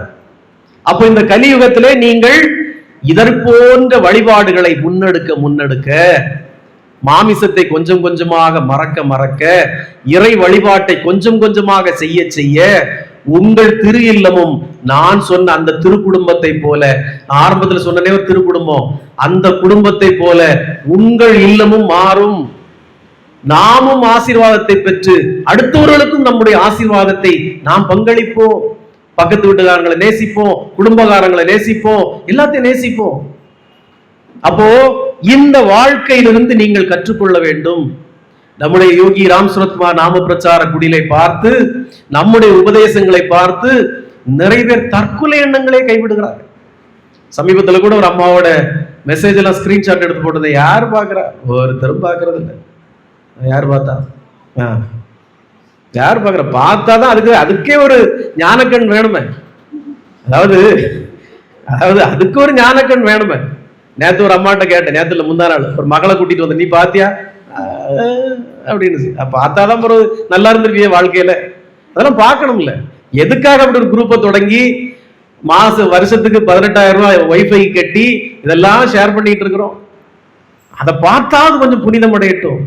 ஒரு அம்மா யாருன்னே தெரியாது, ஒரு அம்மா திடீர்னு எனக்கு ஃபேஸ்புக்கில் கால் பண்றாங்க. எனக்கு இந்த ஃபேஸ்புக் கால், வாட்ஸ்அப் கால் எனக்கு தெரியாது. அதை நான் எல்லாம் மியூட் போட்டு வச்சிருப்பேன். ஏன்னா எனக்கு இந்த நோட்டிஃபிகேஷன் வரதே எனக்கு பிடிக்காது சும்மா. அதெல்லாம் நான் மியூட் போட்டு வச்சிருப்பேன். ஒன்லி நார்மல் மெசேஜ் இருக்குல்ல, அதுக்கு மட்டும் தான் நான் நோட்டிஃபிகேஷன் வச்சிருப்பேன். ஏன்னா பேங்க்ல இருந்து எனக்கு நிறைய மெசேஜ் வரும், செக் போறது, ஃபண்ட் டிரான்சாக்ஷன்லாம் எனக்கு அதில் தான் மெசேஜ் வரும். அதனால அதை மட்டும் தான் நான் ஆன்ல வச்சிருப்பேன். தற்செயலா நான் ஒரு ஃபேஸ்புக் ஏதோ பார்த்துட்டு இருக்கச்சுல ஒரு மாதிரி ஏதோ கிடுக்கிட்டு ஒரு பெல் அடிச்ச மாதிரி இருக்குது. என்னடா பெல் அடிக்குது அப்படின்னு சுத்தி பார்க்குறேன். அதில் தான் தெரியுது ஃபேஸ்புக் கால் வருதுன்னு. எடுத்து பேசினா ஒரு அம்மா, இப்போ எனக்கு அவங்க பேசணும்னு புரியல. எனக்கு ஃபோன் நம்பர் தரேம்மா, இஷ்டம்னு அதில் கூப்பிடுங்கன்னே பேசினாங்க. ஒரு மணி நேரம் நான் இந்த இடத்துல தான் ராத்திரி ஒரு 8 மணிக்கு நடந்து பேசிட்டே இருந்தேன். அந்த அம்மா கிட்ட நடந்த மாற்றம், அந்த அம்மா மலேசியாவில் பிஸ்னஸ்லாம் பண்ணி இப்போ காரைக்குடியில் எல்லாம் நொந்து நூடுல்ஸ் ஆகி வாழ்க்கை துணை இல்லாமல் ஆகும்போது 45 வயசுக்குள்ளே எல்லாத்தையும் இழந்து இப்போ என்ன சொல்ல அப்படி ஒரு மாதிரிப்பட்ட நிலையில வாழ்ந்துட்டு இருக்கிறாங்க. சாவதற்கு துணிந்த நிலையில் வாழ்ந்துட்டு இருக்கிறாங்க. பகவான் யோகி ராம் சரத்குமார் அப்படிதான் காப்பாற்றுவார். தற்செயலா அவங்க ஃபேஸ்புக்கை பார்க்குறது நம்ம பதிவுகள் கண்ணில் படுது, தற்செயலா படுது. பார்த்தோன்னே இவர்கிட்ட பேசினா என்ன, பல நேரம் அடிச்சிருக்காங்க, நான் எடுக்கல. அதனாலதான் சொல்ற, இந்த கால்களை எடுக்காம விடுறது எவ்வளவு பெரிய தப்புன்னு. பல நேரம் எனக்கு அடிச்சிருக்காங்க, நான் எடுக்கல. என்னுடைய ஒரு பாலிய சிநேகிதம் ஒருத்தர் இருந்தான். அவன் பெரிய ஒரு வெட்டினரி டாக்டரோட பையன், ரொம்ப சிநேகிதம். நாங்க வடசேரில இருந்தா நாங்க குடும்ப சகிதமா எல்லாம் பழகிட்டு இருந்தோம். எங்க ஹாஸ்பிட்டல் திறப்புலாக்கெல்லாம் வந்தான்.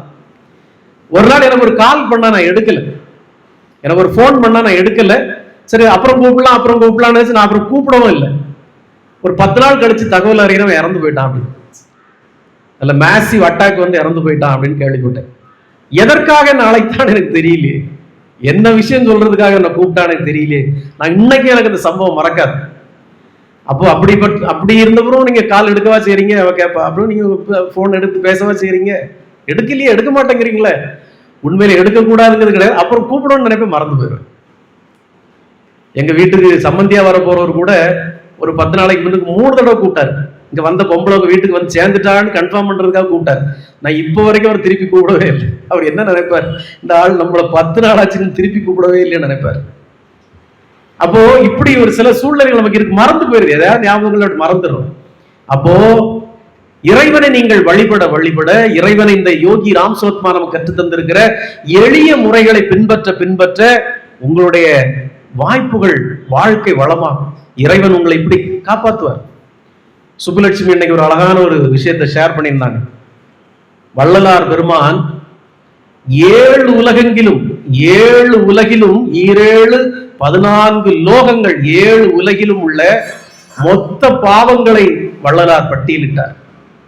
இந்த மொத்த பாவங்களை பட்டியலிட்டு விட்டு அதிலே 2 மிகப்பெரிய பாவங்களை அவர் பட்டியலிட்டார். அந்த 2 பாவங்கள் ஒருத்தன் மனசுக்குள்ள தோணுமா, குருவின் காணிக்கை கொடுக்க மறந்தேன், இன்னொன்று குருவை வணங்க கூசி நின்றேன் என்கிற 2 மாபெரும் பாதகம் என்கிறார் வள்ளலார். இப்போ குருவுக்கு காணிக்கை கொடுக்க மறந்தேன்னா அப்போ என்ன பாக்கியில் இருக்கிறதுக்கு கும்பிட தந்துட்டு போகணுமோ, அப்படிங்கிறது கிடையாது. குருவின் காணிக்கை என்பது அது வேற. உங்களுக்கு எப்படி சொல்லி புரியும், உங்களுக்கு குருனாலே யாருன்னு தெரியாது, அப்புறம்ல உங்களுக்கு குருவின் காணிக்கை என்பது. குருவை வணங்க கூசி நின்றேன்னா இப்போ நம்ம ஜனங்க அப்படிதான், இங்க அப்படி இப்படி வணங்கிடுவாங்க. 10 பேர் கூட்டத்துல இங்க எப்படி, அது அவன் என்ன நினைப்பான், நம்மள எதிர்கட்சிக்காரமா தான் நம்மளை என்ன நினைப்பான், அவனே எப்படி போய் கும்பிடுது, பேசாம நம்ம அப்படி பார்க்காத மாதிரி இருந்துடுவோம், அப்படியே இருந்துக்கிறோம். கூட்டத்துல வணங்குறது தப்பு, கூட்டத்துல போய் வணங்க கூடாது. குருவை எங்க பார்த்தாலும் போய் வணங்கிடக்கூடாது, கூட்டத்துல தனியா அப்படி பார்த்தா வணங்கிடணும். பல பேருக்கும் யோகி ராம் சரத்குமார் வேணும், பல பேருக்கு சிவகுமார் வேணும், ஆனா ரகசியமா வேணும், வெளியே தெரியக்கூடாது. யோகி ராம் சரத்குமாரும் வேணும், சிவகுமாரும் வேணும், ஆனா அடுத்த ஆளுக்கு தெரியக்கூடாது, அது ரகசியமா வச்சுக்கணும். பிறகு அது சரியா வராது. அது அடுத்தவன் பார்த்தா என்ன நினைப்பான். ஒரு நாள் வாழ்க்கையில முன்னேற்றம் இல்லை, ஒரு நாள் வாழ்க்கையில் முன்னேற்றம்.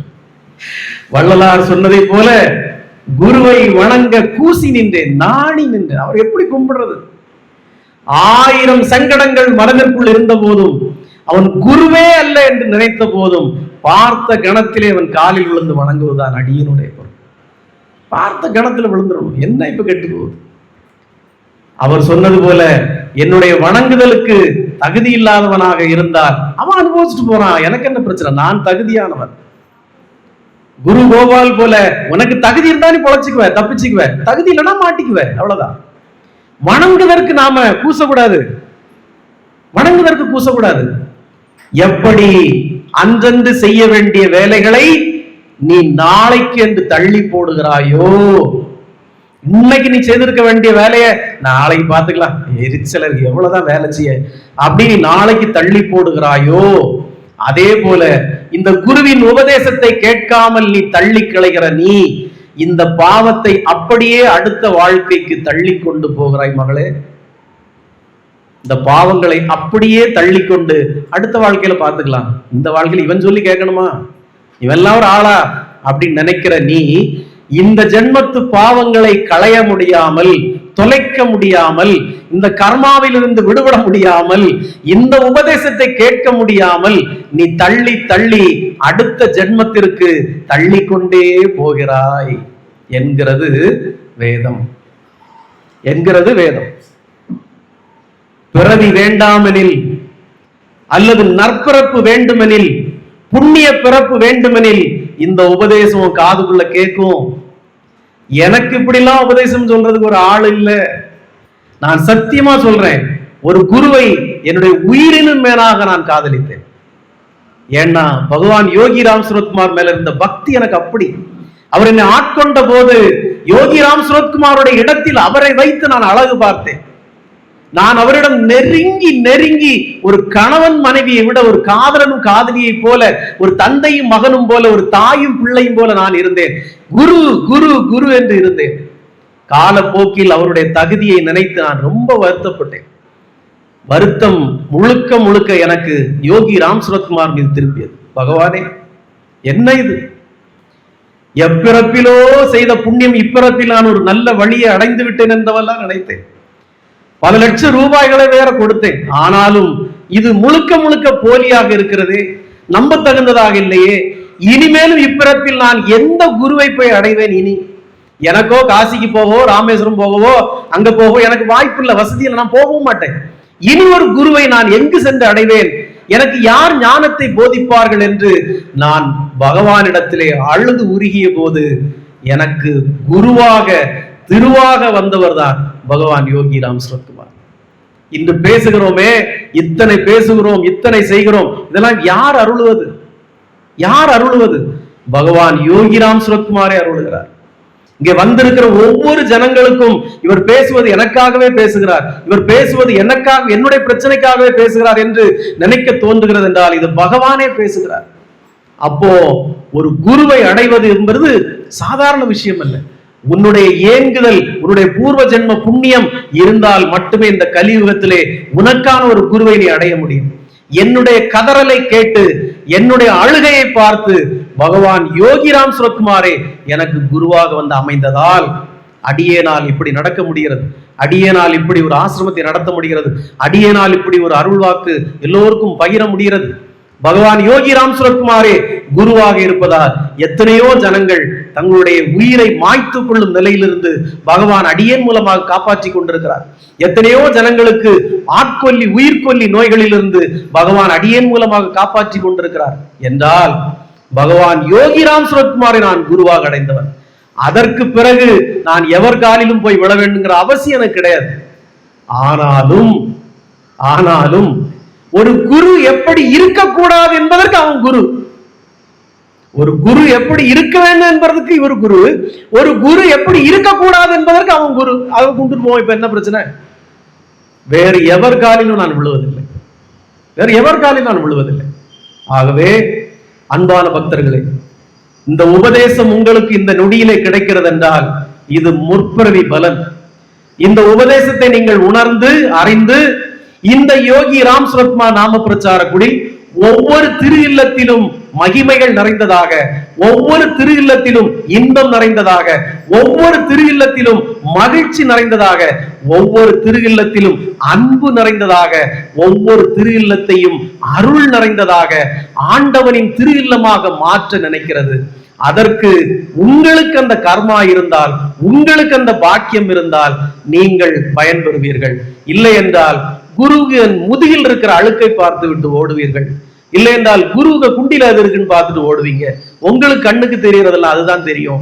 குருவின் இடத்துல இருக்கிற உபதேசமோ ஞானமோ உங்களுக்கு தெரியவே செய்யாது. குருவை நீங்கள் பார்க்க வேண்டிய அவசியம் இல்லை. குருவினுடைய உபதேசம் தான் நமக்கு முக்கியம். பகவான் யோகி ராம் சுரத்குமார் கிட்ட ரத்தம் அடிக்கலாம், அவர் உடம்புல புண்ணு இருக்கலாம், அவர் உடம்புல நோய் இருக்கலாம், அவர் வயதாகி இருக்கலாம், அவர் சிகரெட் குடிச்சிட்டு இருக்கலாம். That is none of your business, you know. அது உனக்கு வேலை இல்லை. அவர் என்ன சொல்றார், அவர் என்ன அருளுகிறார் என்பதே உன்னுடைய ஞான கண்ணுக்கு தெரியணும் ஒழிய குருட்டு கண்ணை வச்சு அதையே பார்த்துக்கிட்டு இருந்தேன்னா பல லட்சம் பேர் போன மாதிரி போயிட வேண்டியதான். அவரை பார்த்துட்டு போயிட வேண்டியதான். 10 பைசா பிரயோஜனம் இல்லை. ஒரு குருவை அடைவது என்பது பூர்வ பூர்வ பூர்வ ஜென்ம பாக்கியம். அப்போ அந்த உபதேசத்தை கேட்டு நீங்கள் வாழ்க்கையிலே மாறுவீர்கள் என்றால் நிச்சயமாக பகவான் யோகி ராம் சுரத்குமாருடைய திருக்கருணையாலே உங்கள் திரு இல்லத்திலே அன்பு நிறையும், மகிழ்ச்சி நிறையும், அன்பும் ஆற்றலும் அருளும் நிறையும். உங்கள் திருக்குடும்பம் ஆசீர்வதிக்கப்பட்ட குடும்பமாக இருக்கும். நோய் இருப்பினும், கஷ்டம் இருப்பினும், கடன்கள் இருப்பினும், கவலைகள் இருப்பினும் நீங்கள் ஆனந்தமாக வாழ்வீர்கள்.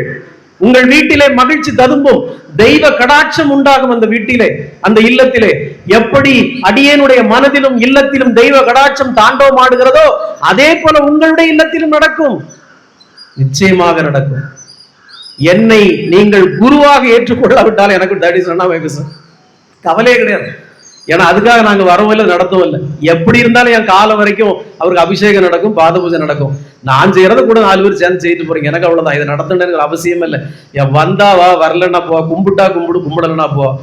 நான் செய்யறேன், கூட சேர்ந்து செய்தா செய். ஆனால் என்னை ஒரு ரோல் மாடலாவது நீ நினைத்தால், எப்படி இருந்த சிவகுமார் இன்னைக்கு இப்படி இருக்கிறாரு, எப்படி இருந்த வீடு இன்னைக்கு இவ்வளவு அழகா இருக்குது என்பதை நீ உணர்ந்தால், நீ தெரிந்தால், நீ புரிந்தால் நடந்துக்கோ, வந்து இருந்துக்கோ, எனக்கு ஒன்றும் பிரச்சனை இல்லை. என்னோடு நெருங்க நெருங்க, என்னோடு உரையாட உரையாட, என்னோடு நீ நேரம் செலவிட செலவிட உன்னுடைய மனதில் சாந்தமாக, உன்னுடைய இல்லத்திலே மகிழ்ச்சி ததும்பும். அந்த அம்மா அதுக்கு ஒரு கெஞ்சிட்டு கிடக்கு, சாமியே எப்படியா கூட இருக்கோ அவங்ககிட்ட பேசணும் பேசணும். நான் பிடியே கொடுக்கல, எனக்கு இதுவா வேலை, மணிக்கூர் கணக்கில் பேசிட்டு இருக்கு. சாமி இங்க வந்துட்டு இருக்க ஒரு சிவனடியார 10 நாளா போன் அடிச்சா எடுக்கவே இல்லை. கடைசி என்ன அப்படின்னு, என்ன தம்பி அப்ப போவோமா, ஏன் போனே எடுக்கல, இன்னைக்கு வரவே இல்லை. ஒரு பயந்து போய் ஏன் போன் எடுக்கல, போனெல்லாம் எடுக்கல, இல்லை சும்மா சொல்லுங்க என்ன விஷயம் சொல்லுங்க. சத்தியமா எனக்கு யார்கிட்டையும் பேசுறதுக்கே மூடு இல்லை, யாருக்கிட்டையும் கொஞ்சுக்குள்ள வர்றதுக்கு எனக்கு டைம் இல்லை. நேரத்தெல்லாம் வெளியூர்ல இருந்து நிறைய பக்தர்கள் வந்தாங்க, நான் பார்க்கவே இல்லை, யாரையும் பார்க்கல, இல்லைன்னு சொல்ல. சாயங்காலம் இவர் வந்தார், வேற ஒருத்தவங்க வந்தாங்க, அவங்ககிட்ட மட்டும் பேசிக்கிட்டேன். ஏன்னா அவங்க நமக்கு வேணும், அதனால பேசிக்கிட்டேன். வேற யாரும் எனக்கு பார்க்கறதுக்கு மூடு இல்லை, யாருக்கிட்ட எனக்கு பேசுறதுக்கோ யாருக்கு உபதேசம் பண்றதுக்கு எனக்கு மூடு இல்லை. நான் வேற ஒரு நிலைக்கு போயிட்டு இருக்கிறேன். எவ்வளவு நாளைக்கு உங்ககிட்ட இந்த இடத்துல உட்காந்து அப்படி பேசிட்டு இருப்பேன்னு எனக்கே தெரியாது. எனக்கு இதுவும் கூட எனக்கு மடிக்குது. இன்னைக்கு மத்தியானம் வரைக்கும் நான் ஒன்றும் பேசுறதுக்கே பிளான் பண்ணது. என்னத்தை இதுகளுக்கெல்லாம் பேசி நான் ஞானம் அடையணும், நான் பகவான் அடையணும். எனக்கு சில லட்சியங்கள் இருக்கு. நான் எப்படியாவது பஸ்ஸை பிடிச்சி எனக்கு இலக்குக்கு போய் எட்டணும். உங்களுக்காக நான் பஸ்ஸை விட்டுட்டே இருக்க முடியாது, உங்களுக்காக நான் ட்ரெயினை விட்டுட்டே இருக்க முடியாது. இந்த பலருக்கும் நான் இன்னும் ஒரு கேலிக்குரிய பொருளாக தான் இருக்கிறேன். இந்த பலருக்கும் நான் ஒரு காமெடி பீஸா தான் இருந்துட்டு இருக்கிறேன். பலருக்கும் நான் தேவைக்கு தான் பயன்படுறேன். பலருக்கும் நான் குழம்புல கிடக்கிற கறிவேப்பிலையா தான் நான் இருக்கிறேங்க, எனக்கு இன்னும் தெரியும். ஆனா இது ஒரு வகையில நான் உங்களுக்கு பாவத்தை தேடுறதுக்கு ஒரு வாய்ப்பு கொடுக்குறனோ, என்னால உங்க பாவத்தை சம்பாதிச்சுட்டு இருக்கிறாங்களோ எனக்கு தோணுது. என் கூடவே இருக்கிற பலரையும் கூட நான் நம்புறது இல்லை. அவங்க காட்டுறதெல்லாம் அன்பு இல்லை, வெளிவேஷம். எனக்கு எல்லாம் தெரியும், ஆனா நான் காட்டிக்கிறது இல்லை, நான் வெளியே சொல்லிக்கிறதே இல்லை. சரி போட்டும், வண்டி ஓடட்டும், பார்ப்போம். பகவான் இருக்கார். அடியேன் எவ்வளவு நாளைக்கு இந்த உபதேசங்களை வழங்கி கொண்டிருப்பேன்னு எனக்கு தெரியாது. நாளைக்கு ஒரு நீங்க வரப்ப கூட நான் பார்க்கல அப்படின்னு சொல்லிடுவேன். ஏன்னா எனக்கு தேவையில்லை. எப்படி ஒவ்வொரு சித்தர்களும், மூக்குப்பிடி சித்தரும், தொப்பியம்மாவும் எல்லாரும் விரட்டிட்டு அவங்க வேலையை பார்த்துட்டு இருக்கிறாங்களோ அதே போல பார்க்கக்கூடிய சூழ்நிலை வந்தாலும் வரும்னு தோணுது. சொல்ல பாரு, எனக்கு வரக்கூடிய சம்பந்திகிட்டே நான் பேசல, நாளைக்கு வரக்கூடிய மருமகிட்ட நான் பேசாம இருப்பேன். அப்ப அவங்களே எனக்கு முக்கியம் இல்லைங்கிறப்ப நான் உங்ககிட்ட எல்லாம் என்னத்துக்கு பேசணும்? ஒரு குருவை அறிந்தால், இவருடைய உபதேசம் எனக்கு கை கொடுக்கும் என்று உணர்ந்தால், என்னுடைய கெமிஸ்ட்ரிக்கு ஒர்க் அவுட் ஆனா என்னுடைய உயிரையே நான் கொடுப்பேன். எனக்கு அந்த ஆளத்தான் எனக்கு பிடிக்கும். எனக்கு பகவான் யோகி ராம் சுரத்குமாரோடு அடியேனோடு யார் பந்தப்படுகிறார்களோ எப்போதும் குருஜி எனக்கு அதை தெரியணும், இதை தெரியணும், அது எப்படி, இது எப்படி, சாமி எப்படி, அது எப்படி, அதை சொல்லுங்க குருஜி, இதை சொல்லுங்க குருஜி என்று யார் அந்த ஞானத்தை தேடுகிறார்களோ அவர்களைத்தான் எனக்கு பிடிக்குமே ஒழிய வேற யாரும் எனக்கு பிடிக்கிறதே இல்லை. சத்தியமான சொல்றேன். என் கடமையை நான் செய்துட்டு போவேன். எனக்கு ஒன்றும் பிரச்சனை, யாருக்கு உதவி எனக்கு தேவை, என்னால் முடிஞ்ச உதவி நான் செய்துட்டு போவேன். ஆனா இதுக்காக நான் சத்தியமா உங்களை வெறுக்கல. உங்க எல்லோரையும் நான் காதலிக்கிறேன், உங்க எல்லோரும் மீது நான் அன்பை செலுத்துகிறேன், உங்க மேல பரிதாபப்படுறேன். இவ்வளவு சொல்லியும் அந்த ஜனங்க திருந்தலையே, இவ்வளவு சொல்லியும் இந்த ஜனங்களுக்கு இன்னொரு நாட்டம் வரலையே. அப்போ நீங்க இவ்வளவு நாளும் பக்தி பக்தின்னு கோயிலுக்கு போனதெல்லாம் என்ன பரிதாபம், அதெல்லாம் எவ்வளவு பொருள் செலவு, எவ்வளவு வீண் விரயம். இவ்வளவு ஒரு ஞானத்தை சொல்லி எந்த ஜனங்களுக்கும் காதுல ஏறலையே. அப்ப இவ்வளவு நாள் நீங்க கோயிலுக்கு போறேன்னு போன டைம் எல்லாம் விரயம் தானே, நேரம் எல்லாம் விரயம் தானே. அப்ப இந்த ஞானத்தை கூட உங்களால புரிந்து கொண்டு ஒரு குருவை அறிந்து கொண்டு இந்த உபதேசத்தின் வழி நம்ம கொஞ்சமாவது நடக்க முயற்சி பண்ணுவோம். குருஜி நான் என்ன பண்ணணும், what can I do, Guruji நான் என்ன பண்ணணும், அடுத்து நான் என்ன செய்யணும் சொல்லுங்க குருஜி. என்னால அவ்வளவு பண்ண முடியல குருஜி, என்ன பண்ணட்டும் நீங்க சொல்லுங்க, வேற என்ன பண்ணட்டும். இந்த கெமிஸ்ட்ரி இத்தனை வயதுக்கு பிறகு உங்களுக்கு வரலன்னா இந்த குழந்தைகளுக்கு எப்போ வரும், இந்த குழந்தைகளுக்கு எப்போ வரும்? பகவான் யோகி ராம் சுரத்குமார் தன்னுடைய ஆரம்ப காலங்களில் இதை மட்டும் சொல்லி நான் முடிச்சுக்கிறேன். உங்களுக்கு இது கூட உங்களுக்கு எப்படா நடத்துவாருன்னு தான் இருக்கும் எனக்கு தெரியும். பகவான் யோகி ராம் சுரத்குமார் 1970களிலே திருவண்ணாமலையில் வந்தபோது இதை போன்ற பல மன கஷ்டங்களை அவர் அனுபவித்தார். அவரை பாடாப்படுத்தினாங்க, துன்பப்படுத்தினாங்க, விரட்டி விரட்டி அடிச்சாங்க. ஒருபோதும் பகவானை நிம்மதியாக இருக்க விட்டதே இல்லை. அவர் யாரென்றே இந்த ஜனங்கள் அறிந்து கொள்ளவே இல்லை. எவனோ ஒரு வடநாட்டுக்காரன் பிச்சைக்காரன் இங்க வந்து பிச்சை எடுத்துட்டு இருக்கிறான், ஹிந்தி ஒழிப்பு, ஹிந்து மத ஒழிப்புன்னு சொல்லி அவரையும் போட்டு பாடாப்படுத்தினாங்க, அடிச்சாங்க, உதைச்சாங்க, விரட்டுனாங்க. பகவான் மிகவும் துன்பப்பட்டார். நாம் சொல்ற போலதான் அவரும் நினைச்சார், என்னடா இந்த ஜனங்க நம்மளை புரிஞ்சிக்கவே மாட்டேங்குது. அப்போது அமெரிக்காவிலிருந்து ஒரு 20 வயதுக்காரன் ஒருத்தன் வரான். அமெரிக்காவிலிருந்து ஒரு 20 வயசு பையன் வரான். இங்க இருக்கிற பிள்ளைகள் எல்லாம் நான் தேடி தேடி பிடிக்க வேண்டியிருக்கு, இந்த பிள்ளைகள் எல்லாம் காணுமே பாணுமே காணுமே. அமெரிக்கால இருந்து ஒரு 20 வயசு பையன் வரான். அவன் அதுக்கு பின்னாடி அவன் டாக்டர் ஆயிட்டான். அவன் சாமி கிட்ட வந்து இருக்கிறான். சாமி அப்ப ஆரம்பத்துல இருந்த நிலை, அவருக்கு முடியெல்லாம் கூட வெளுக்கல. சாமி கிட்ட அப்படி ஒன்றிணைந்து இருக்கிறான். அவன் பேர் என்னமா?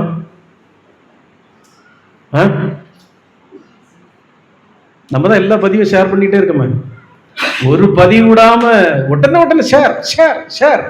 அது படிக்கிறதே இல்லை, அப்படி ஷேர், படிக்காமலே அப்படி ஷேர் ஷேர் உடனே ஷேர். என்னமா? ஃபுல் பேரை சொல்லுங்க. சரி யோசிங்க, அதை யோசிச்சுட்டே இருங்க, நான் கதையை சொல்றேன். இல்ல இன்னொருத்தர் பகவான் யோகி ராம் சுரத்குமார் அந்த அமெரிக்க பக்தனை வைத்து தன்னை பற்றி ஒரு புத்தகம் எழுத வைத்தார். என்ன பற்றி ஒரு புத்தகம் எழுது, ஒரு கடவுள் அவதாரம் தன்னை மக்களுக்கு யாருன்னு உணர்த்துறதுக்கு என்னெல்லாம் கஷ்டப்பட வேண்டியிருக்கு பாரு. நான் அதை நினைச்சுதான் நானும் சும்மா இருக்கேன். உண்மையில தன்னை பற்றி ஒரு புத்தகத்தை அவர் எழுத வைத்து அந்த அமெரிக்க இளைஞன் அவரை பற்றி ஒரு புத்தகம் எழுதுறான். அந்த புத்தகத்தை சென்னைக்கு அனுப்பி பிரிண்ட் செய்து அந்த புத்தகத்தை கொண்டு பகவானே ஒவ்வொரு கடகடையா கொண்டு கொடுக்கிறார். என்ன ஒரு பரிதாப நிலைமை பாரு.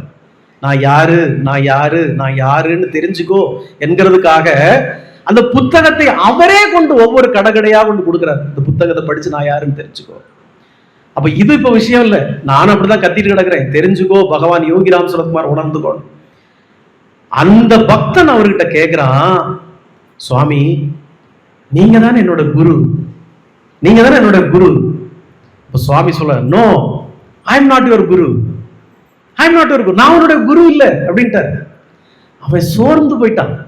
ஏன்னா அவன் சரக்கவளக்காரனோ நாகர்கோயில்காரனோ சென்னைக்காரனோ இல்லை. இன்னைக்கு இல்லைன்னா அடுத்த வாரம் வந்து சாமியை பார்த்து கன்வின்ஸ் பண்ணி நீங்க தான் சாமியை குருன்னு வாங்கிட்டு. அவன் அமெரிக்காக்காரன், அவன் 10 நாள்ல ஊருக்கு போனோம். அவன் எவ்வளவு ஞானத்தை தேடி வந்திருந்தா அவன் இந்தியாவுக்கு வந்திருப்பான். 20 வயசுல எவ்வளவு ஞான பித்து பிடிச்சு அலைஞ்சிருந்தா அவன் திருவண்ணாமலைக்கு ஓடி வந்திருப்பான். ஒரு பையன் 1970களில் அவன் கேட்கிறான், சாமி நீங்க தானே சாமி என்னோட குரு. No I am not your guru. தவிச்சு போறான் இல்லையா? இனி நான் எங்க போய் தேட குருவை? நான் யாரை போய் தேடுவேன்? அப்ப அவன் சொல்றான், கடைசி விடைபெறும் தருணம் வருது. அப்ப அவன் சொல்றான், சாமி, நான் இன்னும் சிறிது நாட்கள்ல என்னுடைய ஊருக்கு திரும்புறேன். என்னுடைய ஊரோ இந்த பூமியில் வெகு தூரத்துல இருக்கு. இந்த பக்கம் ஒரு பக்கம்னா அது இந்த பக்கம், இது ஒரு நார்த் போல், அது ஒரு சவுத் போல், இது ஒரு ஈஸ்ட் போல், அது ஒரு வெஸ்ட் போல். நான் எவ்வளவோ தொலை தூரத்துக்கு போக போறேனே சுவாமி. 1970 அவன் கேட்கிறான், சுவாமி கிட்ட சொல்றான், சாமி நான் ரொம்ப தூரத்துக்கு போக போறேன், இனி நான் வருவனான்னு எனக்கு தெரியாது.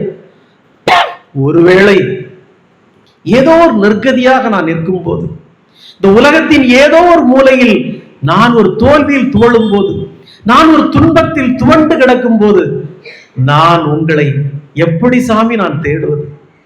அவ்வளவு தூரத்திலிருந்து உங்கள் அனுக்கிரகத்தை நான் எப்படி சாமி பெறுவது? இனி இந்த வாழ்க்கை நான் எந்த குருவை போய் தேடுவது சுவாமி? நான் உங்களை விட்டு பிரிய போகிறேனே, இந்த உலகத்தில் ஏதோ ஒரு மூலைக்கு போக போகிறேனே, உங்களை நான் இனி எப்போது அறிந்து கொள்வேன் சுவாமி? எப்போது நான் உங்களை தேட முடியும் சுவாமி என்று சொல்லும் போது பகவான் யோகிராம் சுரத்குமார் சொல்கிறார், நண்பா, இந்த உலகத்தின் ஏதோ ஒரு மூலையில் மட்டுமல்ல, இந்த பிரபஞ்சத்தின் ஏதோ ஒரு மூலையில் இருந்து நீ நிர்கதியாய் நிற்கும் நிலையில் இந்த பிச்சைக்காரனை யோகி ராம் சுரத்குமார் என்று நீ அழைப்பாயானால் அந்த கணம் இந்த பிச்சைக்காரன் அங்கே இருப்பான் என்று உறுதிமொழியை கொடுத்தார். அவன் கண் கலங்கி கண் அழுதபடியே விடை பெற்றான். இப்போது அவன் ஒரு புத்தகம் எழுதினான். அந்த புத்தகத்திலே அவன் எழுதுகிறான், அதாவது இங்க நிறைய பேர் புத்தகம் எழுதுறாங்க, அதை நிறைய பேர் படிக்காமலே ஷேர் பண்ணிக்கிட்டே இருக்கிறாங்க. அவங்க எல்லாம் என்ன மெதப்புல புக் எழுதுறாங்க தெரியுமா? எல்லாம் எனக்கு தான் தெரியும், எல்லாம் எனக்கு தான் தெரியும். சாமி எங்கிட்ட எப்படி இருந்தாரு தெரியுமா, நாங்க சாமி கிட்ட எப்படி இருந்தோம் தெரியுமா, இப்படியே புத்தகம் எழுதுறான்.